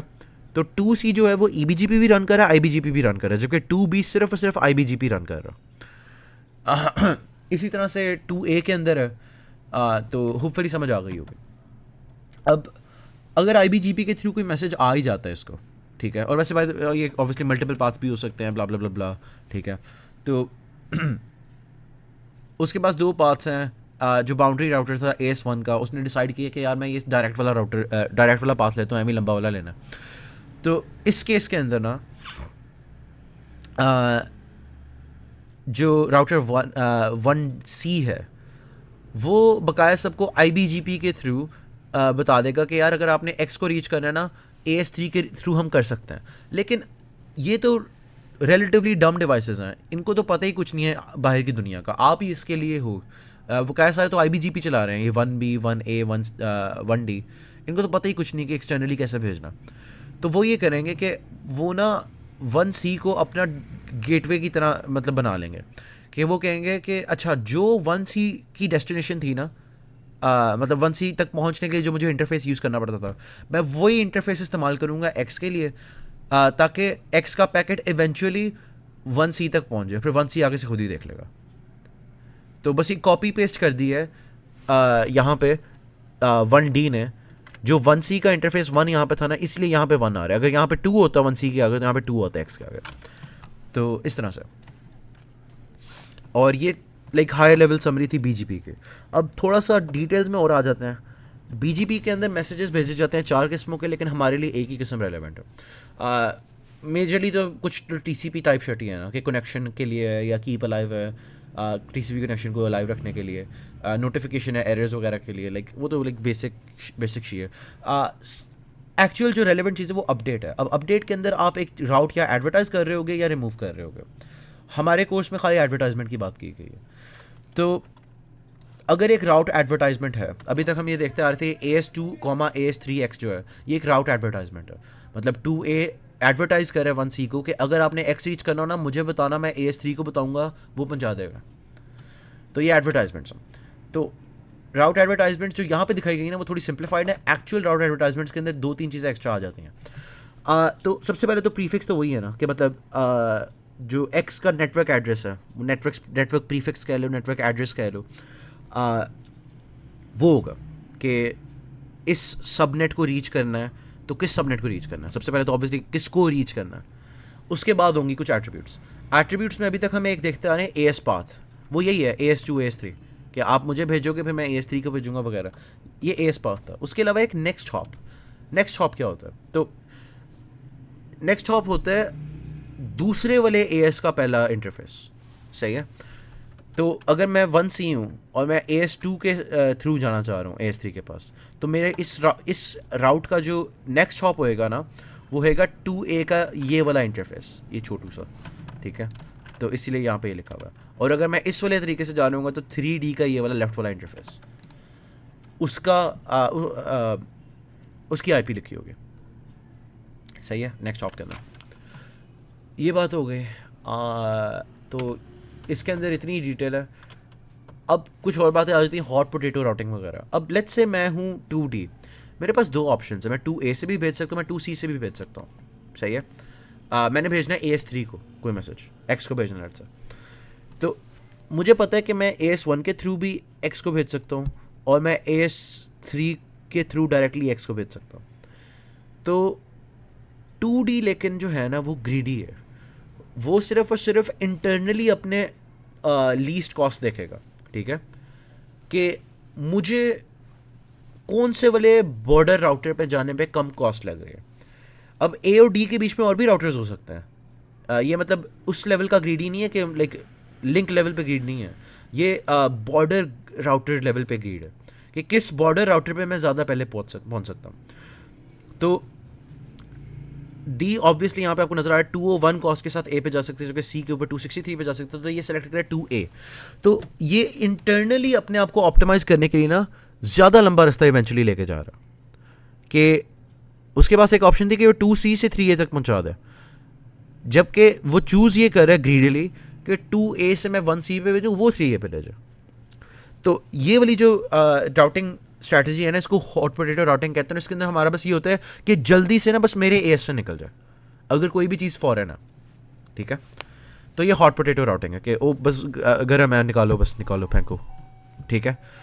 तो ये हॉट पोटैटो राउटिंग है। अब BGP hot potato routing use directly नहीं करता, लेकिन उसके अंदर होती है यूज़, मतलब और भी चीज़ें यूज़ होती हैं हॉट पोटैटो से पहले। Nice popcorn type shirt. मैं म्यूट कर रहा हूँ थोड़ी देर चैट। खैर होपफुली अब वो ब्रो फिर से नहीं बजाना शुरू होता। अच्छा, अब आपके पास इस केस के अंदर लेट्स से आप हो 1C, ठीक है, आप AS1 के बाउंड्री राउटर हो। आपका कोई बंदा कहता है यार मैंने ना X तक पहुंचना। अब आपके पास एक डिसीजन आ गया, क्या आप AS3 के से डायरेक्टली जाओगे या आप AS2 से डायरेक्टली इनडायरेक्टली जाओगे AS3 तक। तो इस डिसीजन को लेने के लिए ना अभी हमने हॉट पोटैटो राउटिंग देखी जैसे 2 वाले केस के अंदर था।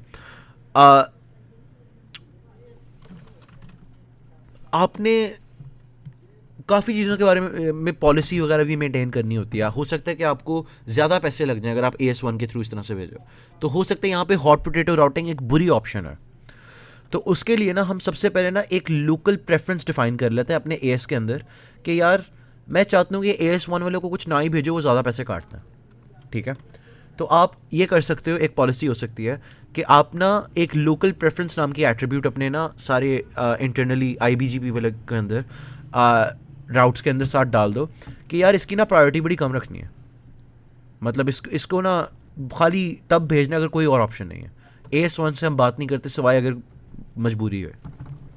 AS3 लेकिन ठीक है, वो इतने ही पैसे काटते, उनका चिल सीन है। तो ये एक पॉलिसी हो सकती है। उसके अलावा एक पॉलिसी हो सकती है कि हम खाली शॉर्टेस्ट एस पाथ लेंगे। अब जो BGP करता है ना, BGP ये करता है वो सारा कुछ इंप्लीमेंट करता है, तो वो किस तरह से करता है वो देखता है। तो आपके पास ये कुछ राउट्स हैं, ठीक है। लेट्स से मैं एक बाउंड्री राउटर हूँ और मैंने ना AS4 तक कुछ पहुँचाना है। अब मेरे पास काफ़ी ऑप्शन हैं, बाउंड्री राउटर भी नहीं हूँ मैं। लेट्स से अब थोड़ा सा कॉम्प्लिकेटेड हो जाएगा, लेकिन लेट्स बस आपके पास ना मल्टीपल पाथ्स हैं। आप AS1 हो, आपने AS4 तक कुछ पहुंचाना है, ठीक है। आपके पास ये कुछ राउट्स हैं, आपके ना सिसएडमिन ने ना कुछ लोकल प्रेफरेंसेस असाइन करवा दी हुई हैं किसी तरीके के थ्रू, ठीक है, कि यार 1 हाईएस्ट है, 2 लोएस्ट है, 3 उससे कम है, कि 1 चिल सीन है, 3 बुरा सीन है, AS5 वाले पैसे ज़्यादा काटने हैं टाइप शर्ट, ठीक है। तो सबसे पहला स्टेप ये होएगा कि आप सारे लो प्रायोरिटी वाले रिमूव कर दोगे, ठीक है, कि यार ये पैसे ज़्यादा काटते हैं, फक देम। उसके बाद ना आप ये करोगे शॉर्टेस्ट पाथ जो AS है ना, खाली वो वाली राउट्स रखोगे, तो ये जो 3 वाला था ये कट जाएगा। उसके बाद हॉट पोटैटो राउटिंग होगी। तो आपको जो पहले मसला आ रहा था ना कि यार एम ही इनडायरेक्टली घूम के जा रहे हैं, अब वो मसला नहीं आएगा। अब बस ये होगा कि सबसे पहले आपने अपनी कंपनी की पॉलिसी देखी है, उसके बाद आपने ऑप्टिमाइज़ किया है पाथ के लिए कि शॉर्टेस्ट पाथ चूज़ करें, उसके बाद आपने हॉट पोटैटो किया। अगर आपके पास अभी भी मल्टीपल ऑप्शंस हैं तो हॉट पोटैटो यूज़ हो रही है। तो एक्चुअली ये हो रहा होता है कि सबसे पहले लोकल प्रायोरिटी देखते हैं, उसके बाद शॉर्टेस्ट एस पाथ, फिर हॉट पोटैटो राउटिंग। और अगर बहुत रेयर चांस है लेकिन हॉट पोटैटो राउटिंग के अंदर भी अगर टाई हो जाए कि मेरे पास लेफ़्ट पे और राइट वाले जो राउटर है दोनों पे जाने में इक्वल कॉस्ट लग रही है, तो उस केस के अंदर हम BGP ID यूज़ कर लेते हैं एज अ टाई ब्रेकर। लेकिन ये सिर्फ MCQ शर्ट है। तो BGP के बारे में आपको सिर्फ मेजरली यही बातें पता होनी चाहिए थी, सिवाय एक बस आखिरी छोटी सी बात रह गई। हम पॉलिसी की बात काफ़ी करते हैं BGP की बारे, तो वो कुछ और तरह से भी नुमायाँ हो सकती है, खाली लोकल प्रेफरेंस से नहीं होते। डैम यार मुझे उर्दू आती है, मैंने नुमायाँ बोला है। अच्छा, तो लेट्स से ए के पास एक नया कस्टमर आया W यार, ठीक है। तो ए अपने सारे पीयर्स को कहता है कि यार अगर कभी आपने W को कुछ भेजना हो मुझे बता देना, सही है, क्योंकि उनका मुआहदा हुआ है कि यार ठीक है, मैं अगर कभी आपके कस्टमर को बचाना हो, ठीक है, इस तरह से कुछ हो रहा है, ठीक है। मैं कितना ठीक है बोल रहा हूँ जी। खैर, अब आप हो बी, आपके पास एक ऑप्शन है, आपको ए ने एक पाथ बताया है कि यार मैं डब्ल्यू को पहुँचाना हो ना कुछ भी, तो मैं ए के थ्रू भेज सकता हूँ। अब बी को नहीं पता, लेट्स से बी को नहीं पता कि ए सी के साथ कनेक्टेड है, तो बी और सी का अपना भी तो कोई ताल्लुक है ना। तो बी का बनता तो ये है कि सी को भी बता दे कि यार फिर बकाया सारे भी कनेक्ट हो सकें डब्ल्यू के साथ। लेकिन अक्सर बार ऐसा नहीं होता, क्योंकि बी कहता है कि यार मैं क्यों किसी और की ट्रैफिक लेके जाऊँ। अगर बी ये पाथ फर्दर आगे एडवर्टाइज करता है सी को, इसका मतलब है वो ऑफर कर रहा है कि हे सी, अगर आपने डब्ल्यू पे कुछ पहुंचाना हो ना, आप मुझे भेजना, मैं ए को भेजूंगा और फिर वो डब्ल्यू तक जाएगा। अब इस पूरी इंटरेक्शन में सी के किसी कस्टमर को सेटिस्फाई करने के लिए और ए के किसी कस्टमर को सेटिस्फाई करने के लिए बी बीच में एम ही आ रहा, तो ये ज़्यादा अच्छा बन रहा है। इन रियलिटी कोई इतना अच्छा नहीं बनता। तो इस केस के अंदर होगा ये कि बी ये देख लेगा and it will keep it to itself, और वो मे बी अपने कस्टमर्स को बता दे कि यार अगर आपने डब्ल्यू को रीच करना है ना, मुझे बता देना, मैं पहुंचा दूंगा। तो ये एक और तरीका है जिसके थ्रू पॉलिसी रिफ्लेक्ट होती है। तो जस्ट टू समराइज, पॉलिसी कैसे हो सकती है बीजीपी के अंदर, तो एक होती है आपकी राउट सिलेक्शन के अंदर, जो भी पिछला एल्गोरिथम डिस्कस किया है कि आप इस तरह से फिल्टर आउट करते जाते हो, और होता है कि आप राउट एडवर्टाइज कर रहे हो या नहीं कर रहे। ये भी एक चॉइस है ना, कि अभी अगर मैं एक दूसरी एग्जांपल जिसके अंदर कर रहे थे, वो ये वाली एग्जांपल थे शुरू में। ये AS2 के पास चॉइस थी कि वो AS1 को बताया या ना बताया। AS2 नेक था, ठीक है, उसने बताया कि यार आपने अगर कभी भी अपने किसी कस्टमर को सेटिस्फाई करना हो ना, मुझे बता देना, मैं AS3 तक पहुंचा दूंगा और फिर वहाँ से X तक हो जाएगा। इस पूरी इंटरेक्शन में AS2 को कोई फ़ायदा नहीं हो रहा। अब इनके आपस में मुआहदे होंगे कि यार ठीक है, आप मेरे लिए कर लेना, मैं आपके लिए करूँगा, तो वो अलग बात है। तो ये सारी चीज़ों के लिए भी कंट्रोल होता है, तो BGP आपको वो भी ऑफर करती है, ठीक है। तो BGP के अंदर पॉलिसी किस तरह से मेंटेन होती है, राउट सिलेक्शन और राउट एडवर्टाइजमेंट्स के थ्रू, सही है। अब BGP का एक आध सवाल इस तरह से आ जाता है, जैसे ये हमारे पास एग्जांपल थी कि लेफ्ट साइड पे आपके पास एक एक्चुअल नेटवर्क बना हुआ है जिसके अंदर D, E और F आपस में ना पीयर्स हैं, बस कुछ ASs हैं जिनका मुआहदा हुआ है कि यार अगर आपने मेरे कस्टमर की कोई चीज़ भेजनी होगी ना, तो मुझे बता देना, अगर मेरा कस्टमर इन्वॉल्व है इस इंटरेक्शन में, तो मैं आपकी मदद कर दूंगा। इन तीनों का आपस में ये मुआहदा हुआ है। तो G की दुनिया के अंदर ना, जी को पता है कि वो अगर एज को रीच करना चाहता है तो वो डी पे जाके ई पे जाएगा और फिर एज पे जाएगा, और अगर आई पे जाना हो तो वो डी के थ्रू एफ और आई तक जाएगा। अब ई ने कभी भी डी को एडवर्टाइज नहीं किया था कि वो एफ के साथ भी कनेक्टेड है, क्योंकि उसके इंटरेस्ट में नहीं था। तो इसीलिए जी की दुनिया के अंदर ये लिंक एग्जिस्ट नहीं करता। तो ये सवाल आ जाता होता है कि आप ड्रॉ करो कि इस नेटवर्क का की टोपोलॉजी डिस्क्राइब करो फ्रॉम द पर्सपेक्टिव ऑफ जी या एच या आई। तो आपने उसके अंदर ये सोचना होगा कि क्या किसी ने प्रोपोगेट किया होगा या नहीं किया होगा। तो इतना मुश्किल नहीं है, एक्सरसाइज में भी काफ़ी सवाल है अगर आपने प्रैक्टिस करनी है। उसके अलावा एक और सिंपल सा क्विज है, उसमें ये है कि मैं सिंपल सा कह रहा हूँ लेकिन हम कॉल के अंदर पागल हुए थे कि हमें चौथा पॉइंट नहीं समझ आ रहा था। अच्छा वही यार, एक सेकंड, मैंने पॉज की थी, मैंने रिज्यूम की थी ना, हाँ ठीक है, प्रोफेशनल। अच्छा खैर, तो ये सवाल है एक क्विज का। अब इस क्विज के अंदर उन्होंने कहा हुआ है consider the AS topology that uses BGP shown below, here single headed plane arrows point from providers to their customers. मतलब यहाँ पे ASA प्रोवाइडर है ASD का, और कहा जा सकता है कि ASG कस्टमर है ASD का, ठीक है। तो ये हमें रिलेशनशिप थोड़ा समझ आएगा। जो डॉटेड एरोज हैं वो आपस में पीयर्स हैं। अब जो पीयरशिप होती है ना ASs के अंदर, रियल वर्ल्ड के अंदर, वो सिर्फ इसी बेसिस पे होती है कि ठीक है, मैं आपका पैकेट भेज दूंगा आपके कस्टमर का आगे, लेकिन सिर्फ तब भेजूंगा अगर वो किसी और मेरे कस्टमर के साथ रिलेटेड हो।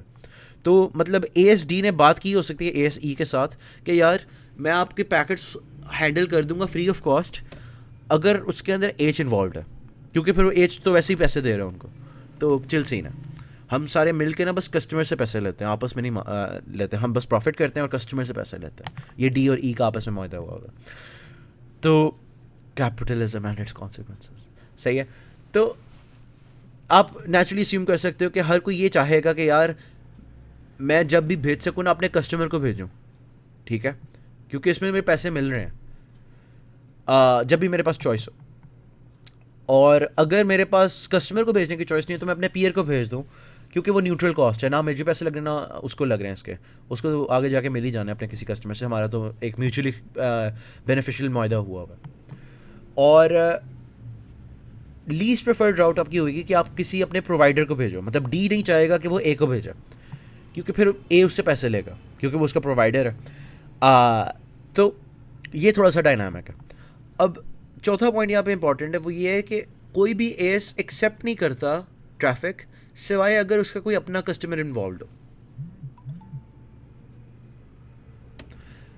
सही है। तो यहाँ पे सवाल क्या है? सवाल ये है कि अगर एस एफ ने एस डी तक कुछ पहुँचाना है तो वो कैसे पहुँचाएगा? सही है। अब मेरे दिमाग में तो सबसे पहले आया था कि ओ आप नीचे जाओगे वगैरह, नहीं वैसे मैं नहीं बात ही करता, मेरे दिमाग के ऊपर ना ही हो। एफ़ सबसे पहले क्या प्रेफर करेगा? एफ़ प्रेफर करेगा यार मैं अपने कस्टमर को भेजूँ, वो चाहेगा कि यार मैं आई को भेजूँ, आई से मैं पैसे लूँगा कि देखो मैंने आपको ट्रैफिक भेजी है, मैं आपकी सर्विस दे रहा हूँ, फिर आई आगे से जाके उसका मसला है। लेकिन आई कहेगा भाई मुझे क्या, भाई डी को भेज रहे मुझे क्यों भेज रहे हो? तो आई को तो नहीं भेज पाएगा एफ़। फिर वो ई को भेजने की कोशिश करेगा, वो कहेगा ई कहेगा भाई इसके अंदर मेरा क्या फ़ायदा है, ना डी मेरा कस्टमर है ना आप मेरे कस्टमर हो, मुझे कहाँ से फ़ायदा होगा आपकी ट्रैफिक पहुँचाने का? तो वो भी मना कर देगा। फिर आप मजबूर हो के ना सी को भेजोगे। अब सी जो है वो पहुंचा देगा आपका पैकेट अपने पीयर को। अब वो बी को भी भेज सकता है, ए को भी भेज सकता है, बी को असल में नहीं भेज सकता। बी को इसलिए नहीं भेज सकता क्योंकि ना डी उसका कस्टमर है ना एफ उसका कस्टमर है, तो उसके पास मजबूरी है, एक ही पॉसिबल राउट एग्जिस्ट करती है कि वो ए को भेजेगा। तो एफ से सी, सी से ए, उसके बाद ए अपने कस्टमर को भेजेगा। तो ये एफ सी ए डी आपका पाथ बन जाएगा। तो इस तरह से पाथ वाले सवाल हो जाता है। अब इस चैप्टर के अंदर आखिरी 2-3 चीज़ें रह गई हैं, वो हैं ICMP और ट्रेस राउट। अब ICMP आपको पता ही है, लैब में भी आपने किया हुआ, जब भी आप पिंग करते हो ICMP से होता है। उसके अलावा जो अनरीचेबल वगैरह वाले आते हैं उसके अंदर भी प्रोटोकॉल ICMP लिखी आ रही होती है। तो वो टाइम टू लिव जब एक्सपायर होता है, अब टाइम टू लिव हम ना अपने राउटर्स के अंदर ना एक इंटीजर कभी कभी सेट कर लेते होते हैं। अब राउटर्स कह रहा हूँ, अपने पैकेट्स के अंदर अपने हेडर में डालते हैं TTL। लेट्स से मैं TTL लिख दिया 5। अब वो अगले राउटर पे जाएगा, वो राउटर ना उसमें से -1 कर देगा और वो आगे भेज देगा। उससे अगला राउटर वो पड़ेगा, वो 4 की जगह 3 कर देगा, उससे अगला 3 की जगह 2 कर देगा, उससे अगला 1 की जगह 0 कर देगा। अब अगले पर बस 0 आया है ना, वो कह रहे हैं टाइम टू लिव ही ख़त्म हो गया मुझे, अब आप दे रहे हो, अब तो एक्सपायर हो गया हुआ है। तो वो नोटिफाई करेगा कि यार TTL एक्सपायर हो चुका हुआ है, और वो भी करेगा ICMP के थ्रू। अब हम कभी कभी इसलिए टाइम टू लिव रखते हैं क्योंकि कुछ चीज़ें होती है टाइम सेंसिटिव, तो आप चाहोगे कि आउटडेटेड इन्फॉर्मेशन ना ही जाए। अगर आपको पता है कि लाइक आप ये वाली मशीन हो, आप हो ये आप हो ये, ठीक है, आपको पता है आगे नेटवर्क कुछ इस तरह से होगा कि एक कोई लंबा वाला रास्ता है, एक छोटा वाला रास्ता है, और लंबे वाले में अमूमन ज़्यादा टाइम लग जाता है डेस्टिनेशन में पहुंचने के लिए, और छोटे वाले में कम लग रहा है। इस तरह की कोई टोपोलॉजी है, ठीक है। तो आपको पता है कि इसके अंदर ना 2 हॉप्स में पहुंच जाना चाहिए सुनन तौर पे। अगर किसी वजह से राउटिंग ऐसी हो गई कि वो ज़्यादा हॉप्स में जा रहा है, तो हम चाहते हैं कि एक्सपायर हो जाए, तो तब TTL यूज़फुल हो सकता है कि यार एवी लंबे वाले रास्ते से जा रही हूँ, फक दिस शिट, इतनी देर तक पहुँचेगा तब तक मैं नया पैकेट भेज दिया उन्हें यहाँ से, और फिर वो कन्फ्यूज़ हो जाएगा कि ये वाला मानना है या ये वाला मानना है। तो वो हो सकता है कि वो ये बंद ही कर दे कि यार आगे ना ही भेजो। तो TTL इसलिए भी होता है। तो ये टाइम टू लिव हो गया, और हो सकता है ना कि उसके अंदर कोई क्लॉक चल रही हो एक्सपेक्टेशन की कि यार इतनी देर में आएगा, अगर आएगा वो, वरना फिर मैं क्लोज़ कर रहा हूँ। तो इस तरह की चीज़ें भी हो सकती हैं। तो वो TTL इन चीज़ों के लिए भी यूज़ होता है कि बस टाइमिंग मैनेजमेंट के लिए। तो इस तरह से हर हॉप के ऊपर वो माइनस होता जाएगा, और इधर भी खैर। अच्छा, जो भी केस हो, तो ICMP के अंदर ना जब टाइम टू लिव एक्सपायर हो जाता है, लेट्स से इस राउटर पे एक्सपायर हो गया, तो वो अचानक से ना साथ ही इसको वापस भेज देगा कि ओ भाई आपने जो भेजा था वो आपकी डेस्टिनेशन पे नहीं पहुंच पाएगा क्योंकि टाइम टू लिव रास्ते में एक्सपायर हो गया था। सही है, तो उसके लिए टाइप 11 है, ये एमसीक्यू में आ सकता है आई गेस। और भी कुछ है। एक्सरसाइज के अंदर एक सवाल था फॉर सम रीज़न कि आप कोई से भी 3 आईसीएमपी के कोड्स की टाइप्स और शिट बताओ। आप सोचोगे यार ये नहीं आएगा, लेकिन मैंने एक पेपर में देखे थे उसके अंदर डीएचसीपी का भी पोर्ट पूछा हुआ था, तो इसलिए कोई नहीं पता। ठीक है, तो ट्रेस राउट ना एक्चुअली टीटीएल को ही यूज़ करता है। ट्रेस राउट ये करता है कि ना वो सबसे पहले रखेगा TTL 1, वो 1 रखेगा। इसके सबसे पहले ना वो यहाँ पे क्लॉक रखेगा अपने पास, ठीक है। वो कहेगा मैं TTL 1 के लिए ना रिकॉर्ड कर तो कितना टाइम लगता है मेरे पास टेक्स्ट बैक के लिए।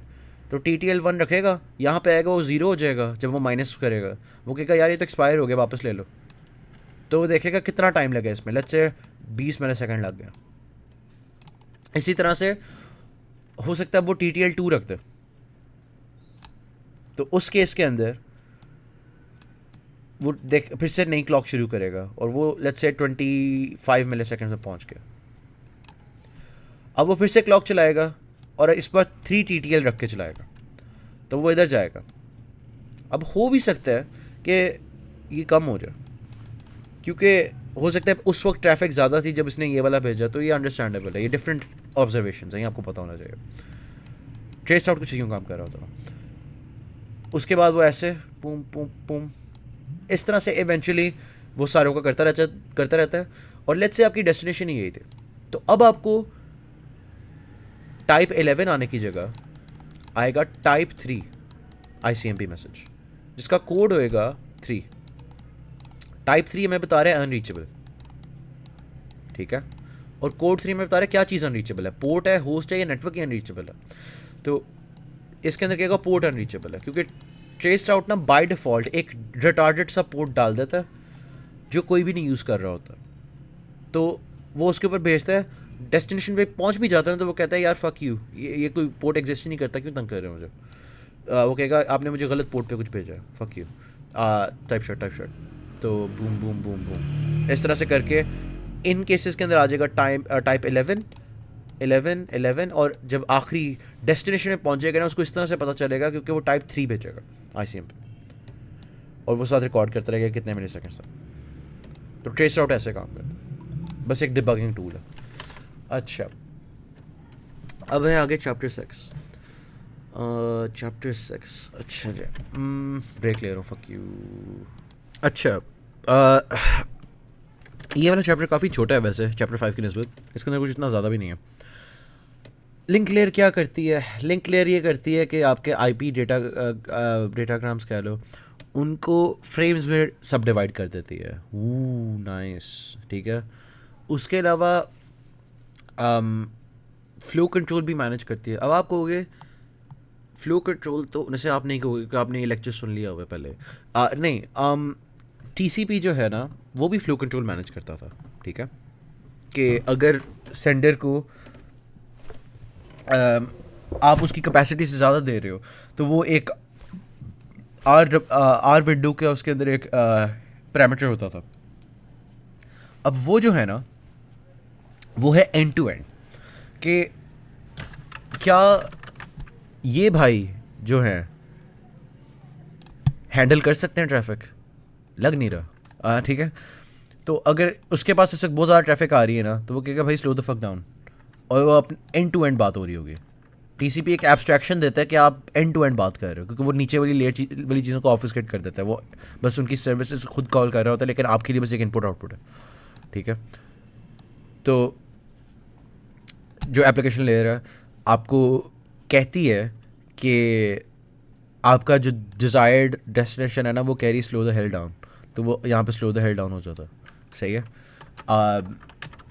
तो ये एंड टू एंड था। लेकिन लिंक लेयर में जब हम फ्लो कंट्रोल की बात कर रहे होते हैं ना, हम इन इंडिविजुअल रास्ते में जो राउटर्स हैं उनकी बात कर रहे होते हैं। ये भी तो हो सकता है ना कि ये राउटर कह रहे हो कि यार मैं थक गया हूँ भाई, मुझे यहाँ से भी ट्रैफिक आ रही है, इधर से भी आ रही है, मुझे ना तंग करो थोड़ी देर, थोड़ा स्लो डाउन। तो लिंक लेवल के ऊपर भी कंजेशन हो सकती है, तो फ्लो मैनेज नहीं हो सकती। कंजेशन का लफ्ज़ ना यूज़ करूँ बेहतर है। तो ये बात है।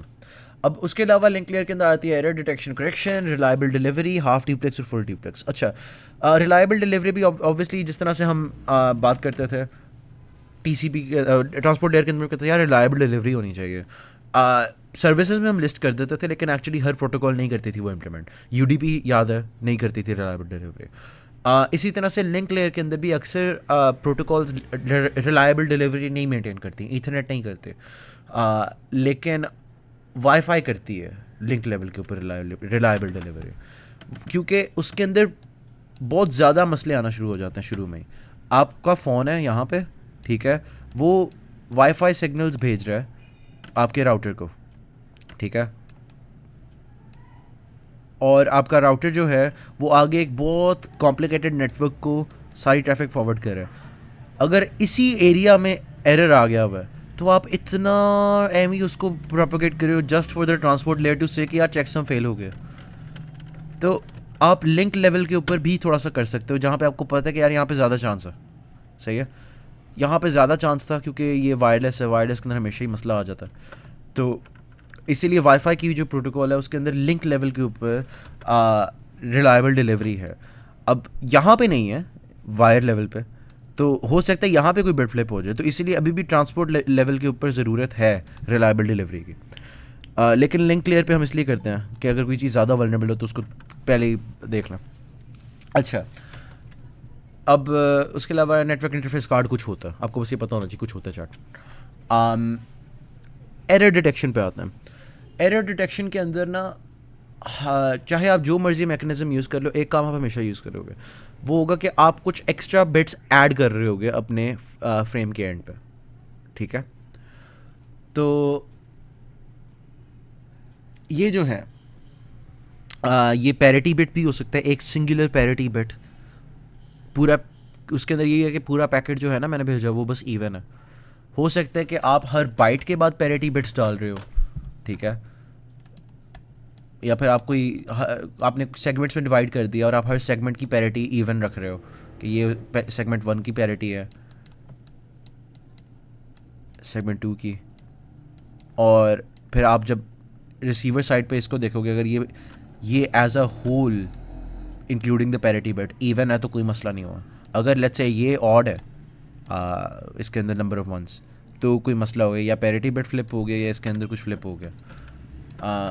तो पैरिटी बिट्स इस तरह से हम यूज़ कर सकते हैं, लेकिन पैरिटी बिट इतना यूज़फुल नहीं है क्योंकि आपको फिर भी आप सेगमेंटेशन कर भी लो इस तरह से फर्दर, तो वो फिर भी आपको बताता नहीं है कि स्पेसिफिकली कौन से बिट पे है, तो आपको उसको करेक्ट नहीं कर पाता, आपको रीट्रांसमिट फिर भी कराना पड़ता है। तो इसीलिए 2D पैरिटी यूज़ होती है।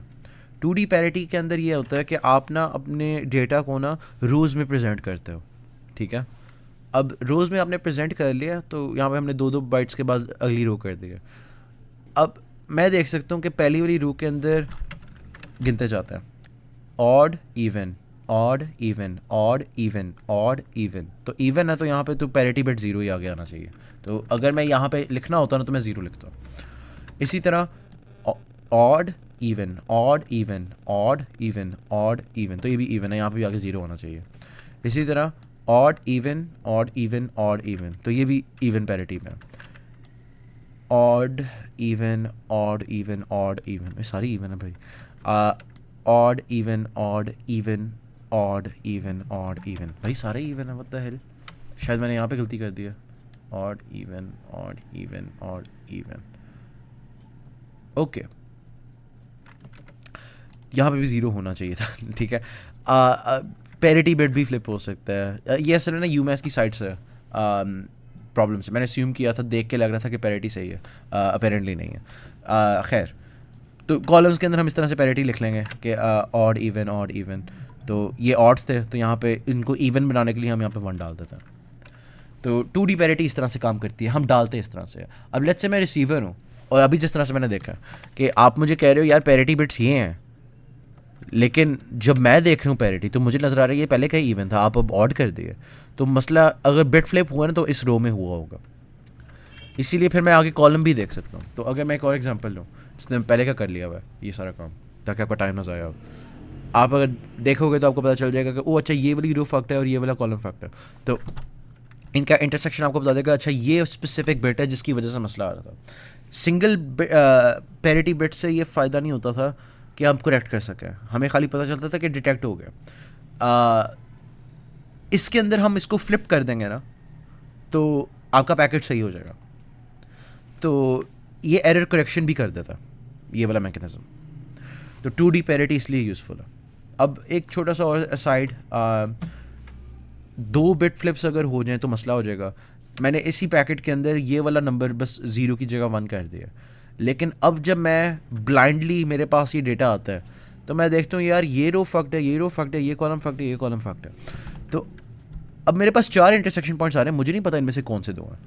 ये तो मैंने डब्बे इसलिए बनाए हुए हैं क्योंकि आपके सामने मैंने चेंज किए हैं कि ये 0 से मैंने 1 बना दिया। लेकिन अगर आप हो, आपको बस रॉ बाइनरी आ रही है तो आपको नहीं पता कि इन इंटरसेक्शन से कौन सी इंटरसेक्शन 2 हैं जिनके ऊपर बिट फ्लिप हुआ है, तो ये 2 बिट फ्लिप पे नहीं काम करता। इसी तरह अगर एक कॉलम शेयर कर रहे हो तो फिर वो पता नहीं चलता कौन सा कॉलम है, क्योंकि उसकी ऑड से ऑड करके फिर से इवन हो गई होती है।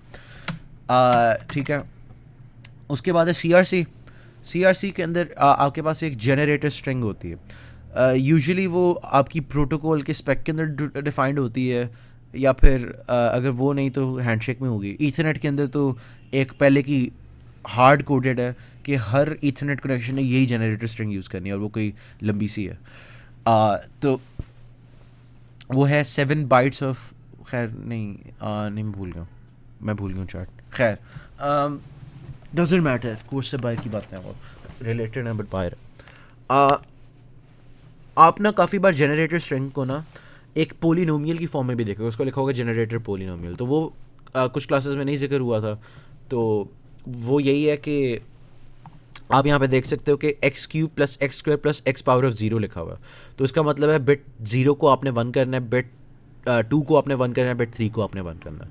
अगर दरमियान में कोई बिट्स आ रहे हैं उनको 0 कर दो, तो 0 based counting right to left आप कर लो। तो x की पावर्स बता रही हैं कौन सी बिट लोकेशन पे करना है। अगर यहीं पे x³ + x+1 लिखा होता तो ये 1011 होता, और अगर खाली x³ + 1 लिखा होता तो ये 1001 होता।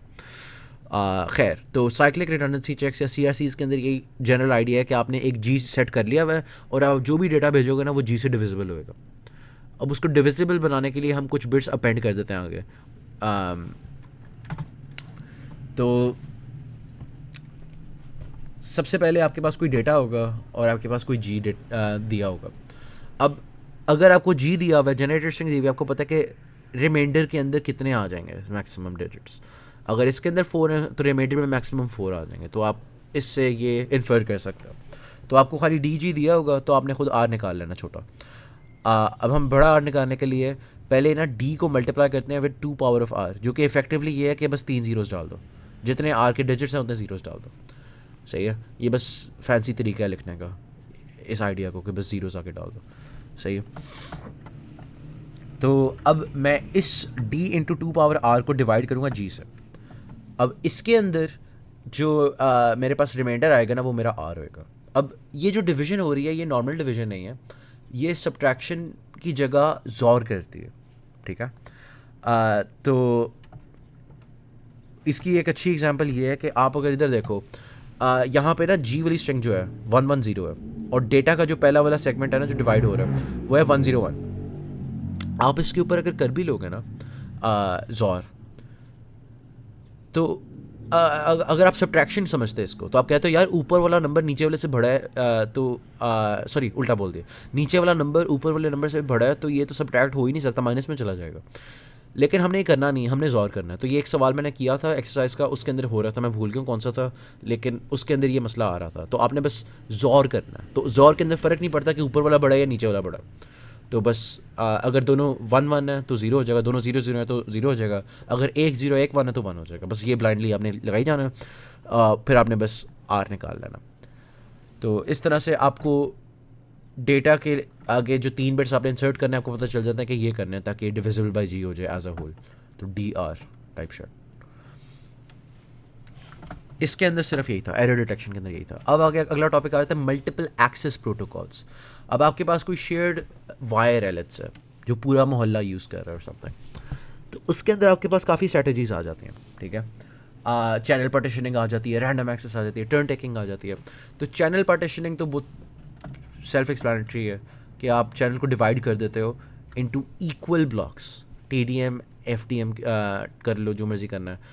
अब इनके अंदर नुकसान ऑब्वियस है, आप यहाँ पे देख सकते हो 2 कॉन्करेंट स्लॉट्स के अंदर 134 भेजना चाह रहे थे, उनको 2 स्लॉट्स में उतना डेटा भेजना पड़ा है जितना वो एक स्लॉट में भेज सकते थे।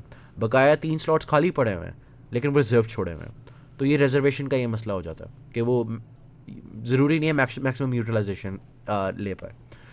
तो इस केस के अंदर सेम तो ये है ना कि अगर आप टाइम में बांट भी रहे हो तो आप ये कर लो कि पहले 2 1 भेज दे, फिर 2 3 भेज दे, 2 4 भेज दे, क्योंकि अभी 2 और 5 इंटरेस्टेड नहीं है। लेकिन वो जो आइडिया है ना वो टर्न टेकिंग प्रोटोकॉल्स में आता है, वो चैनल पार्टीशनिंग में नहीं आता।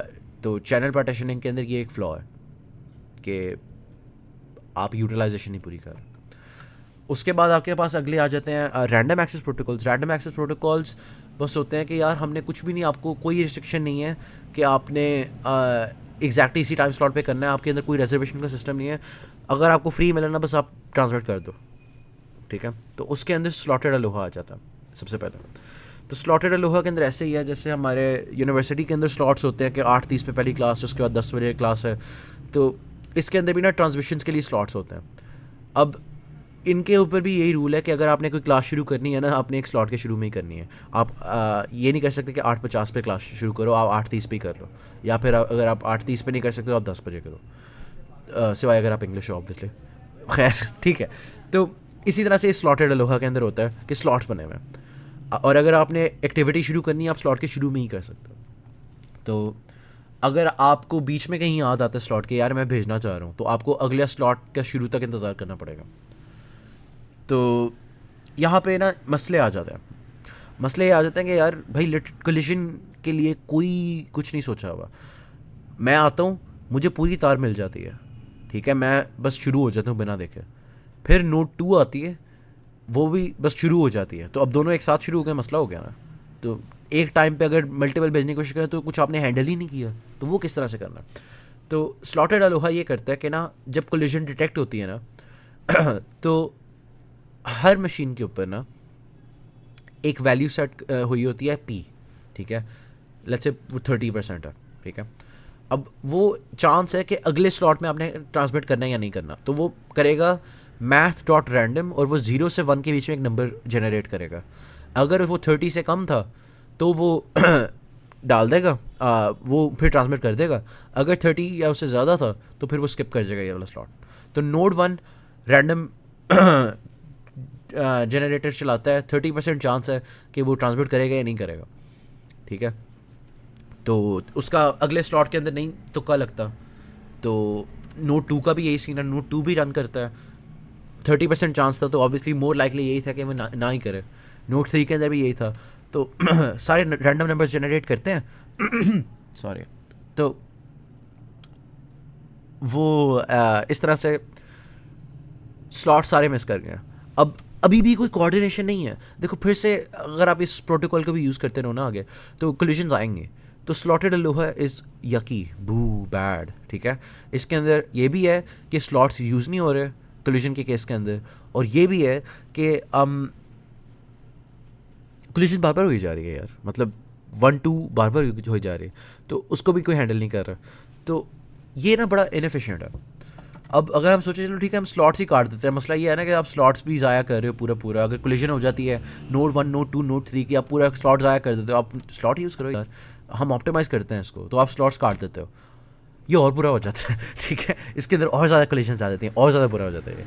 तो MCQs के लिए अगर आपने जानना हो तो ये कुछ वैल्यूज़ हैं कि 37% ऑफ द टाइम ही आप एक्चुअली सक्सेसफुल पैकेट्स भेज रहे होगे, और प्योर अलोहा के अंदर भी यही है कि आप खाली 17% of the time successful packets भेज रहे होगे, वरना कोलिजन्स ही हुई जा रही हैं या फिर कुछ भी नहीं कोई भेज रहा, क्योंकि वो 0.3 वगैरह वाली शर्ट। तो these are very bad, but skill I don't know. अब इनके सवाल किस तरह के आते हैं। इसके अंदर एक और भी नुकसान है कि आपको क्लॉक सिंक्रोनाइज करनी पड़ती है। अब इन सबको बताना पड़ता है, क्लॉक नहीं कह लो, टाइम सिंक्रोनाइजेशन करनी पड़ती है, क्योंकि आपको सब नोड्स को बताना पड़ेगा कि यार ये स्लॉट इतने बजे से इतने बजे तक है, और हो सकता है कि आपकी घड़ी मेरे से आगे हो, राइट। तो ये मसले आ सकते हैं, उनको भी सॉल्व करना पड़ता है, तो स्लॉटेड लोगों में ये भी मसले आ जाते हैं, और बस ये ओवरऑल इनएफिशिएंट है, तो ज़्यादा इसलिए CSM में यूज़ होता है। लेकिन उसके ऊपर आने से पहले हम बात करते हैं इसके क्वेश्चंस की। तो किताब में जो क्वेश्चंस हैं वही क्विज़ में आए थे कुछ लोगों को, और वो काफ़ी स्ट्रेट फॉरवर्ड था।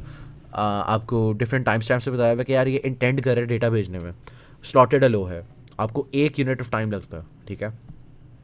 तो 1 के स्लॉट में भेजेगा, 2 के स्लॉट में भेजेगा, 3, पहले बताओ कि किन स्लॉट्स में भेजेंगे। तो ऑब्वियस है कि 1 अगले स्लॉट के शुरू का इंतज़ार करेगा, 2 अगले स्लॉट के शुरू का इंतज़ार करेगा, 3 अगले स्लॉट के शुरू का इंतज़ार करेगा, एंड सो ऑन। तो 1 भेजेगा T=1 पे, 2 भेजेगा T=2 पे, 3 भेजेगा 4 पे, 4, 5 और 6 सारे T=4 पे भेजने की कोशिश करेंगे, कोलिजन हो जाएगी। और 7 जो है T=5 पे भेजेगा। तो अगला सवाल यही बनता है कोलिजन्स कितनी होंगी, तो आप बता दो कि 4, 5, 6 आपस में कोलिजन हो जाएगी, और 1, 2, 3, 7 सक्सेसफुली भेजे जाएंगे। तो ये स्लॉटेड लोहा में है। अगर ये अनस्लॉटेड में पूछा हो तो आपने स्लॉट्स के बिना ही शुरू हो जाना है और तब आपने बता देना। तो बस यही है, इसका यही सवाल आता। अब उसके बाद है CSMA। अब CSMA के अंदर ये है कि आप पहले ना, उसके अंदर ये होता था कि आप बाद भेजते पहले थे, बाद में चेक करते थे, ठीक है, कि ओ कोलिजन तो नहीं हो रही, क्योंकि स्लॉट्स वगैरह थे ना, कि स्लॉट शुरू हो गया, बस मैं भेज दूँ, मुझे मौका मिल गया भाई। तो CSMA के अंदर ये है कि आप पहले अपनी स्टार सेंस करते हो कि यार इस वक्त कोई इलेक्ट्रिसिटी पास तो नहीं हो रही, अगर नहीं हो रही तो चिल सही ना, मैं फिर अपना डेटा भेज देता हूँ। अगर हो रही है तो आप इंतज़ार करते हो जब तक एक्टिविटी बंद नहीं हो जाती उस तार के ऊपर, तो आप सेंसिंग करते हो। इसलिए ये carrier sense multiple access protocol कहलाती है, एब्सोल्यूट सलामा, ठीक है। तो लेकिन ये इंटेंडेड तो इसीलिए ना कि कोलिजन्स मिनिमाइज हों, लेकिन फिर भी इसमें कोलिजन्स हो जाता है। अब कोलिजन्स कब होंगे? कोलिजन्स होंगे प्रोपेगेशन डिले की वजह से, कि आप हो यहाँ पे कंप्यूटर नंबर B, ठीक है, वाह कंप्यूटर नंबर B इनसेन अभी। अच्छा, आप T0 के ऊपर ना ट्रांसमिशन शुरू करते हो, और थोड़ा टाइम गुजरता है तो वो राइट पे जाती जा रही है, जितना टाइम पास हो रहा है आहिस्ता आहिस्ता वो जाती जा रही है। अब वो C तक पहुँच गई है, इस पॉइंट तक, D तक नहीं पहुँचे, और इसी टाइम के दौरान ना D सोचता है यार मैंने भी ट्रांसमिट करना है, अभी उसके तक आपका कोई सिग्नल नहीं पहुंचा, वो सेंस करेगा उसको खाली मिलेगा तो वो कर देगा फ्लड अपना, बस शुरू हो गया, ठीक है। तो ये भेजी जाएंगे और ये कोलिजन हो गए, क्योंकि प्रोपगेशन डिले है। कैरियर ने जब सेंस किया था तब तक प्रोपगेट ही नहीं होता सिग्नल, मसला ये हुआ। तो इसको हल करने के लिए ना CSMA CD आ जाता है हमारे पास, जिसके अंदर आप ये कोलिजन डिटेक्ट करके अबॉर्ट कर देते हो जल्दी से, सही है। तो CSMA CD के अंदर ये होता है कि सबसे पहले तो आप थोड़ा सा टाइम देखते हो कोलिजन डिटेक्ट करने में, सारों को अबॉर्ट करने में, फिर आप ना बैक ऑफ करते हो। अब पहले हम ये करते थे कि परसेंटेज वाला काम करते थे, 0.3% चांस है कि अगले स्लॉट में भेजेंगे वगैरह। इसके अंदर ना हम यूज़ करते हैं एक्सपोनेंशियल बैक ऑफ या बाइनरी बैक ऑफ। तो हम ये करते हैं कि हम एक सेट बना लेते हैं बेसिकली नंबर्स का, 0 से लेकर 2 पावर ऑफ m-1 का। तो अगर कोलिजन्स m=2 हो गई हैं, मतलब 2 कोलिजन्स हो चुकी हैं, तो मैं चलो बना ही लेता हूँ। क्या याद करोगे यार, मैं पेंट खोल ही लेता हूँ। अगर 0 कोलिजन्स हुई हैं तो m की वैल्यू 0 है, तो बस ये 0 ही होगा, वो इंस्टेंट ही भेज रहा है, ठीक है। अगर एक कोलिजन हुई है तो वो 2 पावर ऑफ m-1 जो कि हो जाता है 2 पावर ऑफ 0 यानी 1, तो यहाँ पे वो भी आ जाएगा। अगर 2 कोलिजन्स हो चुकी हैं लगातार, मैं जब भी भेजने की कोलिजन ही हुई जा रही है, तो अब मैं ये करूँगा, नहीं अभी हाँ इतना ही अभी, ठीक है। अगर 3 कोलिजन्स हो गई हैं तो 0, 1, 2, 3, 4, और ये अब आगे एक्सपोनेंशियली बढ़ता जाएगा 2 की पावर्स की बेसिस के ऊपर। तो चौथी कोलिजन के ऊपर ये 2 पावर 3 तक चलता जाएगा, मतलब 8 तक, 5, 6, 7, 8, 6, 7, अच्छा ठीक है, ब्ला ब्ला ब्ला ब्ला, ठीक है। तो लेट्स से 4th कोलिजन वाले केस में हूँ मैं, 4 बार कोलिजन्स लगातार हो चुके हैं। तो हमें सेट तो समझ आ गया, सेट बन गया, लेकिन हम टाइम कितनी देर इंतजार करेंगे सेट से थोड़ी पता चल रहा है। लाइक सेट बन गया, अब क्या करूँ मैं सेट का। अब इस सेट में से ना हम एक रैंडम नंबर चूज़ कर लेते हैं। तो ऑब्वियसली जितनी ज़्यादा क्वेश्चन होगी उतना ज़्यादा चांस होगा कि बड़ा नंबर मिलेगा, सही है, क्योंकि उतने ज़्यादा नंबर्स होंगे। तो इस तरह से आप चूज़ करते हो कि मैं इतना, इसको हम कहते हैं कि जो आपने रैंडम नंबर सेलेक्ट किया, इतना तो टी होगा के मल्टीप्लाइड बाय 512 बिट टाइम। अब 512 कहाँ से आया है? ये बस ईथरनेट की प्रोटोकॉल का स्टैंडर्ड है, तो उन्होंने बस चुक लिया हुआ कि यार एक्सपेरिमेंटल रिसर्च ने शो किया कि एक अच्छा नंबर है। और बिट टाइम ये बताता है कि कितना टाइम लग रहा है एक बिट को ट्रांसफ़र करने में। तो ये सेकंड्स पर बिट है, बीपीएस की जगह ये एसपीबी है, ठीक है। तो अगर आपको कहीं एमबीपीएस में कोई वैल्यू दी हो तो आप उसका रेसिप्रोकल ले सकते हो और आपको फिर बिट टाइम पता चल सकता है। खैर, अच्छा, ऑब्वियसली पहले आपको मेगा की जगह इसको नॉर्मल बिट्स में करना पड़ेगा, ब्ला ब्ला ब्ला। खैर, तो ये एक्सपोनेंशियल बैक ऑफ है। और C S M A C D honestly यही है।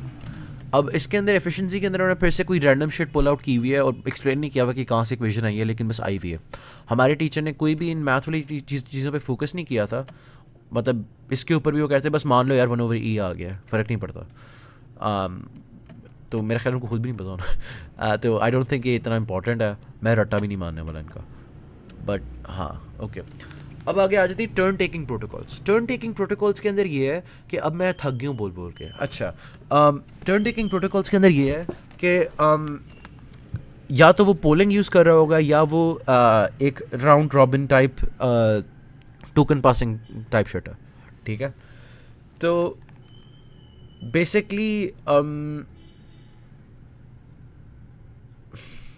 ये ज़्यादातर यूज़ होती हैं जब आपकी डिवाइसेस ना लो एंड हो, मतलब आईओटी टाइप शट कि आपके टूथब्रश के अंदर जो इंटरनेट है उसके अंदर इस तरह के यूज़ होती हैं ताकि आपको कम से कम कंप्यूट करना पड़े। तो जो लाइक लो एंड डिवाइसेस के अंदर, बहुत लो एंड डिवाइसेस के अंदर इंटरनेट यूज़ हो रहा होता है, तो आप कंप्यूट जो सारा है ना वो सारी मैनेजमेंट एक सेंट्रलाइज कंट्रोलर को दे देते हो। तो आप बस उसको कहते हो कि यार मुझे करने दोगे data transfer please please please.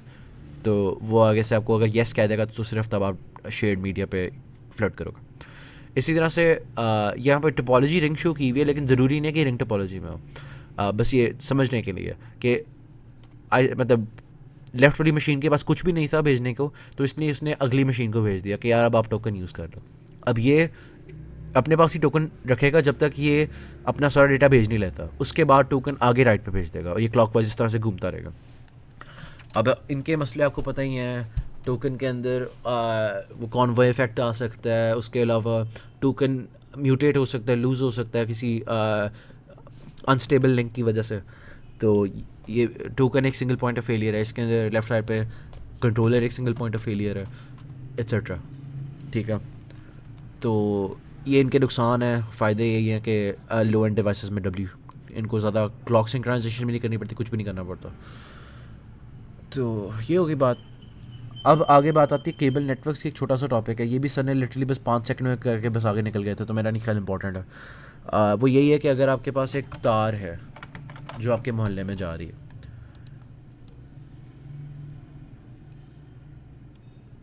अब इस तार के अंदर आप डिफरेंट फ्रीक्वेंसी रेंजेस के ऊपर डिफरेंट चीज़ें भेज लो। वैसे मेरे सिलेंडर की दोनों साइडों से क्यों नज़र आ रहा है? हाँ अब सही, ठीक है। अच्छा, मे बी लाइक कुछ यू,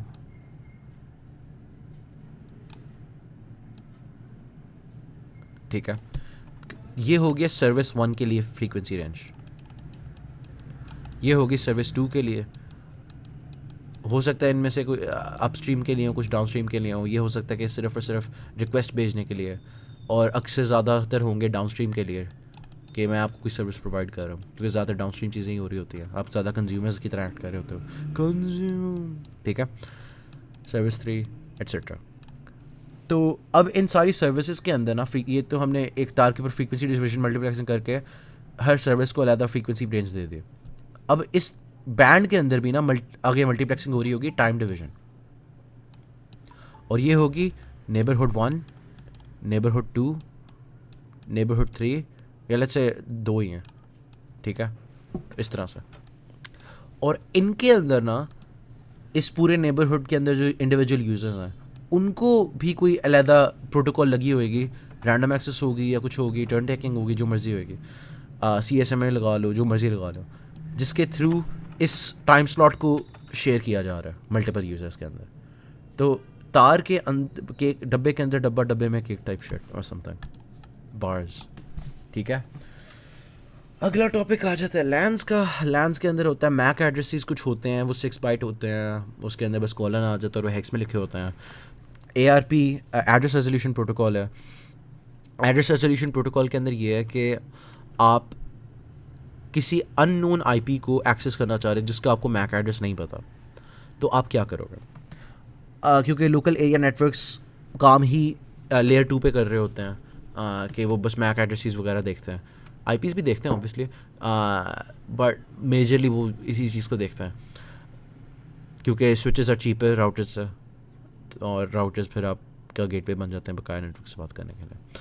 तो बेसिकली लेट्स से मैं ये वाला कंप्यूटर हूँ, मैंने भेजना है किसी कंप्यूटर को जिसकी मुझे IP खाली पता है। अब मुझे नहीं पता इन कंप्यूटर्स में से किसकी IP है ये, तो मैं ना बस लैन के अंदर ऊंची से चीख दूंगा यार इसका ये किसका रोल नंबर है। ठीक है, तो फिर जिसका होगा ना वो बता देगा, और वो अपने ARP टेबल में जिसके अंदर IP to MAC बाइंडिंग्स हुई होती हैं, मैपिंग, ठीक है, उसके अंदर आपका स्टोर कर देगा और आपको अपना भेज देगा कि यार आप मुझे बुला रहे थे, मैं हूँ ये। तो फिर अब आपको उसका मैक एड्रेस पता चल जाएगा। तो IP तो पता थी, मैक भी पता चल गया, तो आपके पास एक एक्स्ट्रा रो आ गई है इस टेबल के अंदर, और इसके पास भी एक रो आ गई है कि यार ये बंदा चीख रहा था मुझे चाहता है बड़ा, he is obsessed with me type shot. तो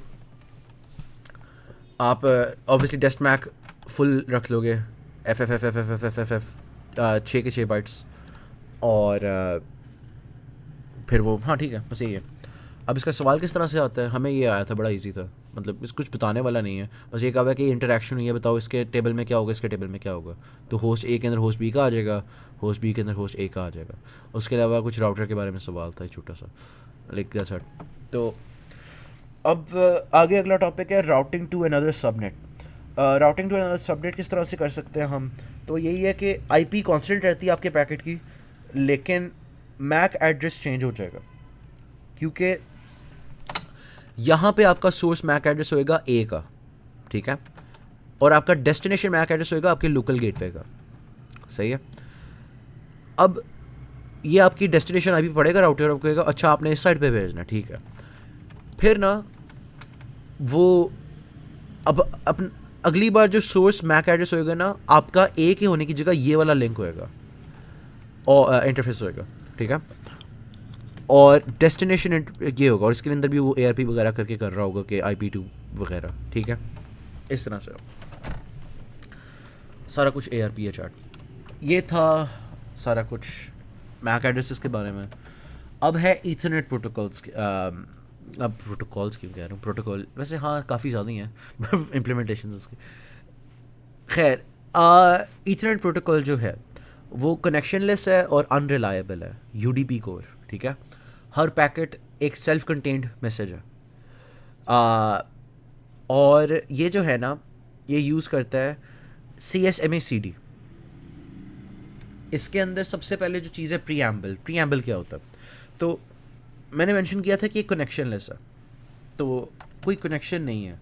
तो अगर आपके पास एक मशीन है, उसके अंदर कोई अपनी इंटरनल क्लॉक लगी हुई है, ठीक है, और उसकी अपनी कोई फ्रीक्वेंसी रेंज है कि वो उसकी शायद ये वाली घड़ी ज़्यादा तेज़ घूमती है, ठीक है।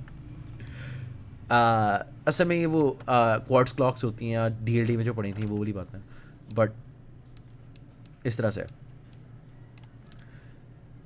अब इन दोनों की टाइमिंग अगर मैच नहीं हो रही होगी ना, तो हो सकता है कि वो ये सीक्वेंस उसके पास जा रहा है, अगर इसकी स्पीड से ज़्यादा है तो वो इसको 2 बार पढ़ लेगा, इसको भी 2 बार पढ़ लेगा, और अगर इसकी स्पीड इससे कम है, अगर इस डायरेक्शन में जा रहा, अगर रिसीवर की स्पीड सेंडर से कम है तो वो खाली मतलब ये पढ़ लिया, बीच में एक मिस हो गया, उससे अगला पढ़ लिया, उससे लाइक ये हो सकता है।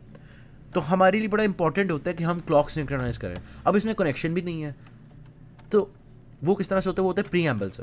तो प्रीएम्बल एक प्री डिटर्मिन्ड स्ट्रिंग है कि ये हमेशा यही होएगी कि 1 0 1 0 1 0 1 0 1, इस तरह से ना इस चीज़ के 7 बाइट्स और एंड पे एक बाइट होएगा 10101111, ठीक है। तो ये जो है ना, ये प्रीएम्बल होगा और ये हर ईथरनेट पैकेट के शुरू में होता है ताकि क्लॉक सिंक्रोनाइज हो जाए। उसके बाद होएगा डेस्टिनेशन एड्रेस, सोर्स एड्रेस और टाइप। अब टाइप होगी यूजुअली आईपी होती है, लेकिन और भी कोई अगर लेयर 3 प्रोटोकॉल यूज़ कर ही रहे हैं, लेयर 3, हाँ लेयर 3 तो वो भी हो सकती है, लेकिन ऑलमोस्ट ऑलवेज आईपी होगी यहाँ पर। और आईपी का कोई अपना कोड होएगा कि लाइक 1 और समथिंग, आगे फिर डेटा और आगे सीआरसी। तो ये भी सीआरसी यूज़ करता है। अब सोचने वाली बात है, अगर ये कनेक्शन लेस है तो जी कैसे डिसाइड हो रहा है? मतलब मैं तो नहीं कहीं इन्होंने जी कैसे डिसाइड किया? तो जी ईथरनेट में सबका सेम होता है और वो बस प्रोटोकॉल के स्टैंडर्ड डिफाइन किया हुआ है। आगे स्विचेस हैं। स्विचेस ट्रांसपेरेंट डिवाइसेस होते हैं, मतलब ए को लग रहा है कि वो डायरेक्टली कनेक्टेड है इन सारे डिवाइसेस के साथ, उसको नहीं पता कि बीच में स्विचेस लगे हुए हैं। एक ही दुनिया में है कि वो मैं बी से भी कनेक्टेड हूँ, सी से भी हूँ, डी से भी हूँ, ई से भी हूँ, सबसे ही हूँ, बस एक तार से, ठीक है। तो स्विचेस इनविजिबल है बेसिकली। आपका बस काम कर देता है, आपको लगता है कि सीमलेसली कनेक्टेड है। तो ये कोलिजन्स भी मैनेज कर देता है आपके इससे कि बाय डिज़ाइन, क्योंकि इसके अंदर इंटरनल बफर होता है, एक साथ आप भेजना भी चाह रहे हो तो पहले एक ही भेजेगा वो। उसके अलावा ये स्विचेस की टाइप्स होती हैं, हाफ डुप्लेक्स भी हो सकती है, फुल डुप्लेक्स भी हो सकती है, लेकिन ये आपको 2 वे कम्युनिकेशन अलाउ करती है, ठीक है। अब ये कैसे करते हैं सारे मैनेज, इनको कैसे पता होता है किसको क्या भेजना है? तो वो स्विच टेबल के थ्रू होता है और उसके अंदर सेल्फ लर्निंग एल्गोरिथम आ जाता है। अब सेल्फ लर्निंग एल्गोरिथम मेरा बताने का दिल नहीं कर रहा, फिर भी थोड़ा सा बता ही देता हूँ, वैसे ज़्यादा ऑब्वियस हो रहा है। खैर, मैं सीधा पास पेपर बनाने का दिल कर रहा है मेरा बस। अच्छा,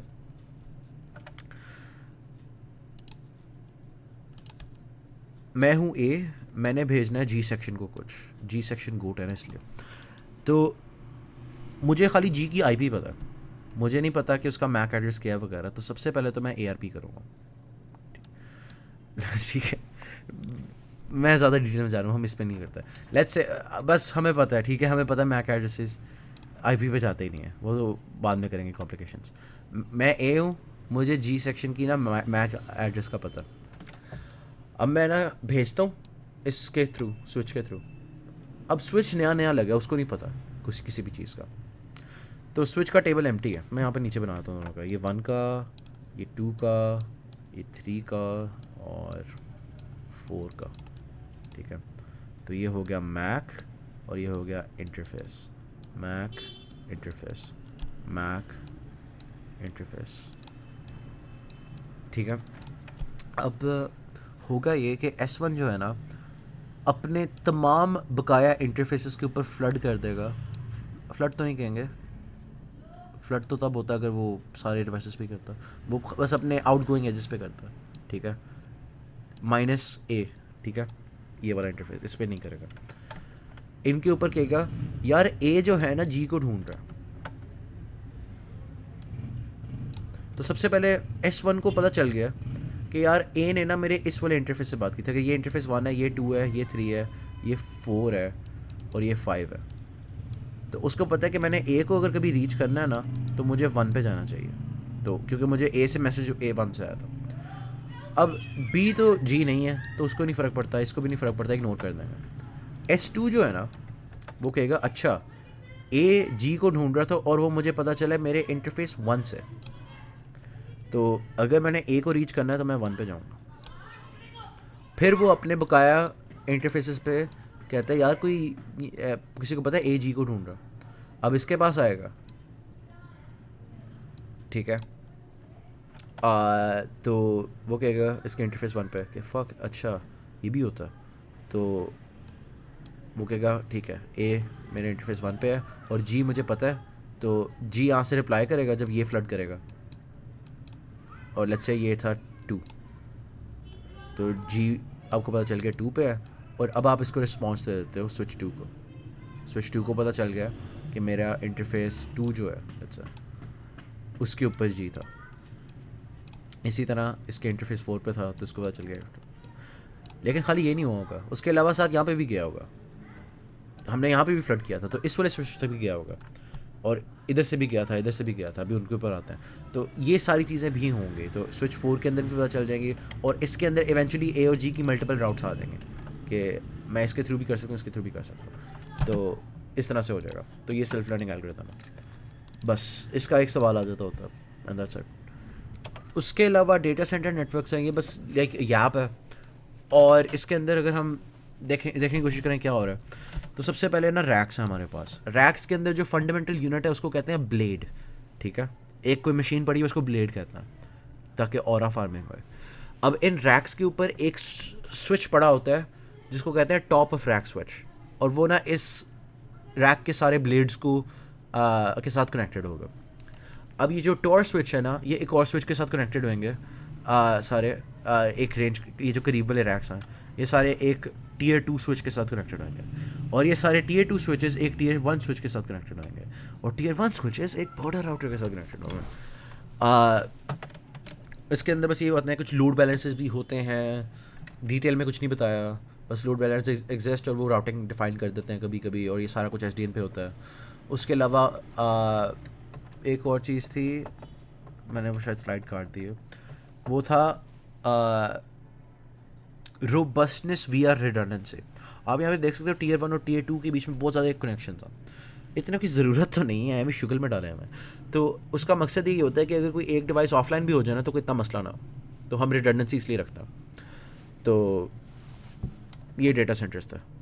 अब आखिरी एक बात है, day in the life of a web request.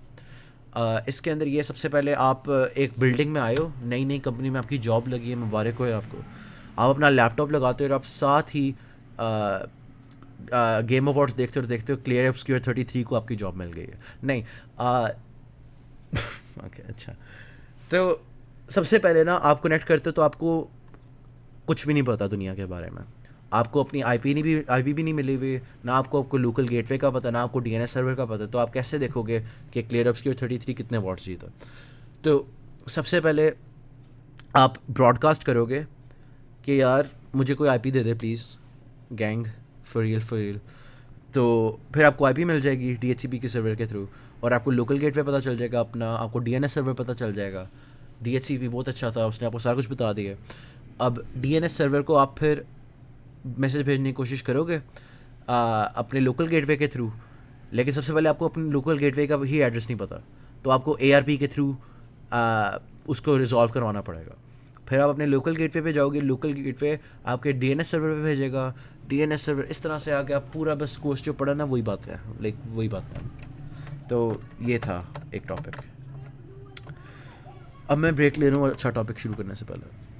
अच्छा जी, तो पास्ट पेपर जो था ना फॉल 2024 का, पिछले साल का, मैंने वो आज बैठ के सॉल्व किया था अपने एक दोस्त के साथ। उसके अंदर कुछ इतना भी नोट वर्दी नहीं था सिवाय क्वेश्चन नंबर 2 के। उसके बाद मुझे डीएम्स भी काफ़ी आए हुए थे, क्या इसका जिक्र ज़रूर कर देना वीडियो में। तो उस पर आने से पहले मैं बस एक ओवरऑल व्यू दे दूँ अगर किसी ने नहीं देखे पास पेपर्स। क्वेश्चन नंबर 1 एमसीक्यूज़ थे, अक्सर पेपर के अंदर एमसीक्यूज़ आए हुए हैं 10 मार्क्स के। लाइक कुछ तो करना है ना, कुछ किसी तरह से तो मार्क्स देना है, पास तो थोड़े से हो जाना लोग। क्वेश्चन नंबर 2 जो था वो था पैकेट स्विचिंग और डिलेज के बारे में, चैप्टर 1 वाली चीज़ें। फिर क्वेश्चन नंबर 3 था चैप्टर 2 का, डीएनएस, एचटीटीपी, वेब कैश, कि अगर इतनी कैश हिट रेशियो है, मिस रेशियो ये है तो क्या होगा। फिर क्वेश्चन नंबर 4 जो था उसके अंदर कुछ हर चैप्टर में से एक आध कोई शॉर्ट क्वेश्चन पूछा हुआ था और वो बस बिल्डअप होकर कोई 5 मार्क्स बन गया था। इसी तरह फिर क्वेश्चन नंबर 5 था जिसके अंदर मैं सरप्राइज़ हुआ था देख के कि गो बैक एन और सेलेक्टिव रिपीट आए हुए थे पिछले साल। तो मैं तो सोचा था कि ओह ये तो काइंड ऑफ क्रिंज है, ये तो नहीं आएंगे, बट आए हुए था। उसके अलावा एक सवाल था टीसीपी सीक्वेंस नंबर और एक्नॉलेजमेंट नंबर वगैरह के बारे में। और फिर अगला क्वेश्चन था राउटर फॉरवर्डिंग टेबल और आईपी फ्रैगमेंटेशन के बारे में। तो आईपी ये 2 पार्ट्स थे इसके। एक तो फॉरवर्डिंग टेबल को आपने बस ड्राई रन कर देना था कि आपके पास पैकेट्स आ रहे हैं, आप राउटर हो, फॉरवर्डिंग टेबल दिया हुआ है, आपने बताना है किस इंटरफेस पे जाएंगे, इन वाले पैकेट्स ने कहाँ पे जाना है। और आईपी फ्रैगमेंटेशन वाला मिड 2 वाला बिल्कुल सवाल था बेसिकली। उसके बाद क्वेश्चन नंबर 7 में डाइक्स्ट्रास था और दूसरे पार्ट में शॉर्ट क्वेश्चंस थे। और क्वेश्चन नंबर 8 के अंदर थे मैक एड्रेसेस अक्रॉस सबनेट्स वाला टॉपिक कि किस तरह से चेंज होता है। तो वो आपने बस बताना था कि इस पॉइंट पे ये मैक एड्रेस होगा वगैरह। तो अगर आपकी थ्योरी कंप्लीट है, आपको सारा कुछ आता है, मतलब कंसेप्चुअली सारा कुछ आता है, अगर आपकी इतनी भी नहीं भी प्रैक्टिस ना, ये पेपर आराम से कर सकता था। लेकिन एक मसला था जिसके ऊपर काफ़ी ज़्यादा लोग कन्फ्यूज हो रहे थे, जिसके बारे में बात करना चाहता हूँ, वो है question number 2।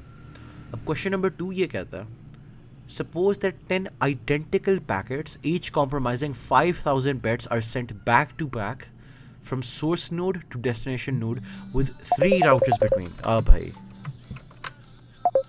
When you ditch the family dinner for the CN final prep guide. अच्छा, तो ज़्यादा है वो लोग।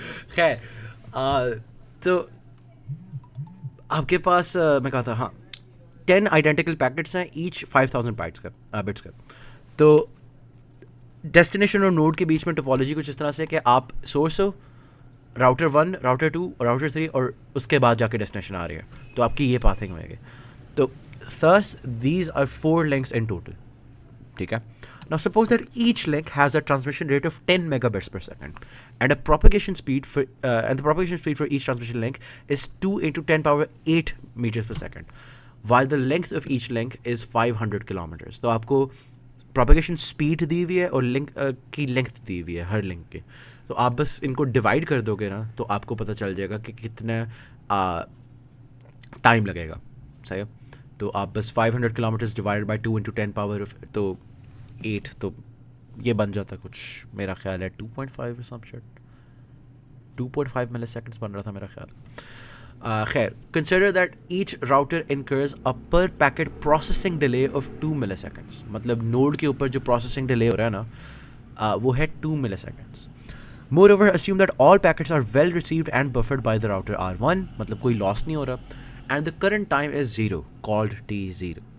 Router R1 starts processing of the first packet at T0. तो T0 के ऊपर हम पहले के राउटर R1 पे हैं, ठीक है, क्योंकि router R1 is now processing the first packet at T0.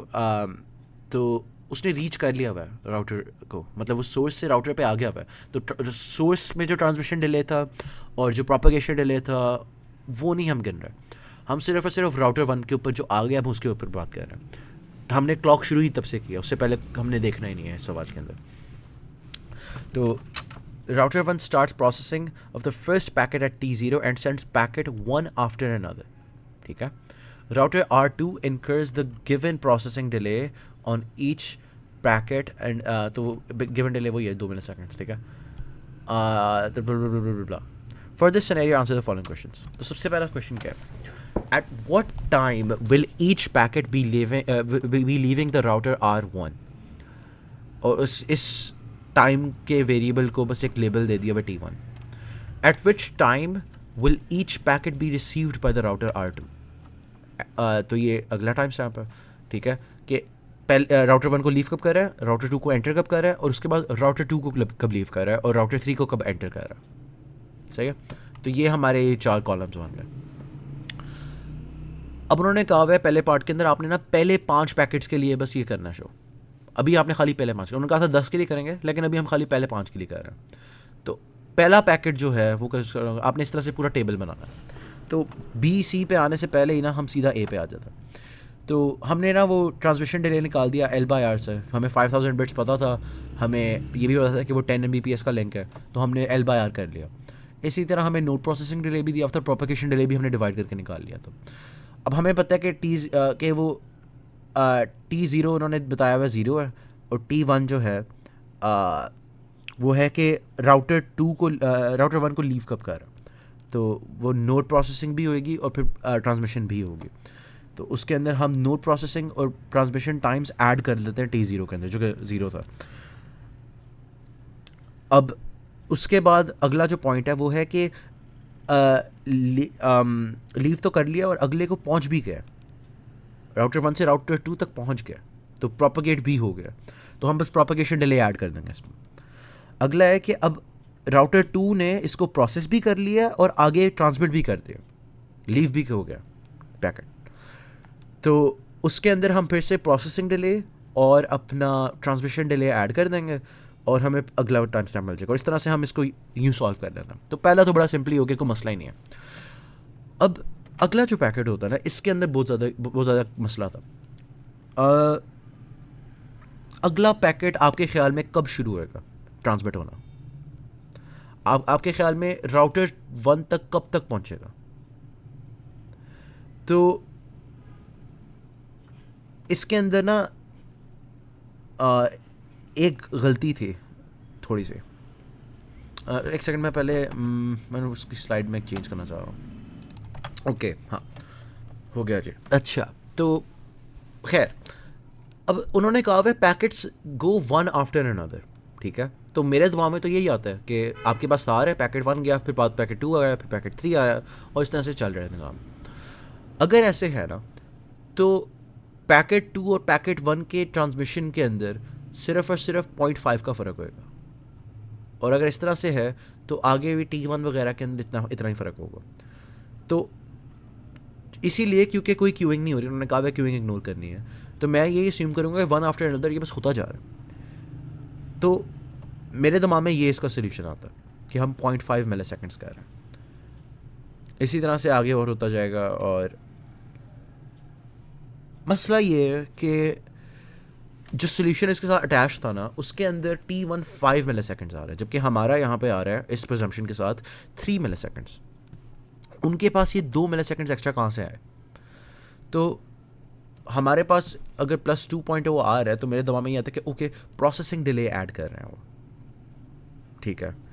और क्या हो सकता है? प्रोसेसिंग डिले नहीं है तो, क्योंकि देखो ना, अगर हम इसको ड्रॉ कर लें थोड़ा, ये था हमारा कंप्यूटर, ये था R1, ये था R2, R3, और ये थी हमारी डेस्टिनेशन। हम तो शुरू ही R1 से कर रहे हैं ना, ठीक है। और हमने अस्यूम किया कि इसको वन आफ्टर अनदर पैकेट्स आ गए। अगर इसको पहला पैकेट आ गया और ये पहला अगला भेज रहे, तो अब अगला उसके बिल्कुल बाद अगला भी भेज ही देगा। हाँ, उसके अंदर प्रोसेसिंग डिले आएगा। तो आपने एक पैकेट को प्रोसेस किया और उसको ट्रांसमिट कर दिया। अब आप अगला पैकेट जो है उसको पहले प्रोसेस करोगे, फिर आप उसको ट्रांसमिट करोगे। तो ये यहाँ पे हो रहा है, ठीक है। तो जो +2.0 है ना, वो गैप आएगी आगे। यहाँ पे यही हुआ था, मतलब सोर्स ने यही किया था, बैक टू बैक भेजा था, लेकिन राउटर 1 पे आने तक ना प्रोसेसिंग डिले की वजह से यहाँ पे अब गैप आ रहा है, क्योंकि आप पहले पैकेट को प्रोसेस करते हो, फिर आप आगे भेजते हो। तो ये इसके अंदर ट्रिक थी। तो यही था, मैंने बस डिस्कस करना। उसके अलावा अच्छा, पहले मैं भी समझता कि यार नहीं यही होगा वगैरह, खैर। तो इसीलिए वो वहाँ पे 5 मिली सेकेंड्स आ रहा था, तो इस तरह से निकलेगा। इसके अलावा मैं कुछ खास डिस्कस नहीं करना चाहता था, क्योंकि यही एक ट्रिकी सवाल था। बकाया सारा कुछ फेयरली स्ट्रेट फॉरवर्ड है, अगर आपने पिछले मिनट्स की तैयारी की हुई है, वही सारा कंटेंट है। मतलब गो बैक एंड चेंज नहीं हो जाना, रैप अराउंड सम चेंज नहीं हो जाना, मतलब DNS, यही बातें आती हैं। तो यही था computer networks. Good luck chat. और लैब की वीडियो मेरी पूरी कोशिश है मैं कल ही बना पाऊँ, लेकिन हो सकता है कि वो कल की जगह पेपर के सुबह को अपलोड हो रही हो, पता नहीं। कोशिश यही है कि रात तक हो जाए।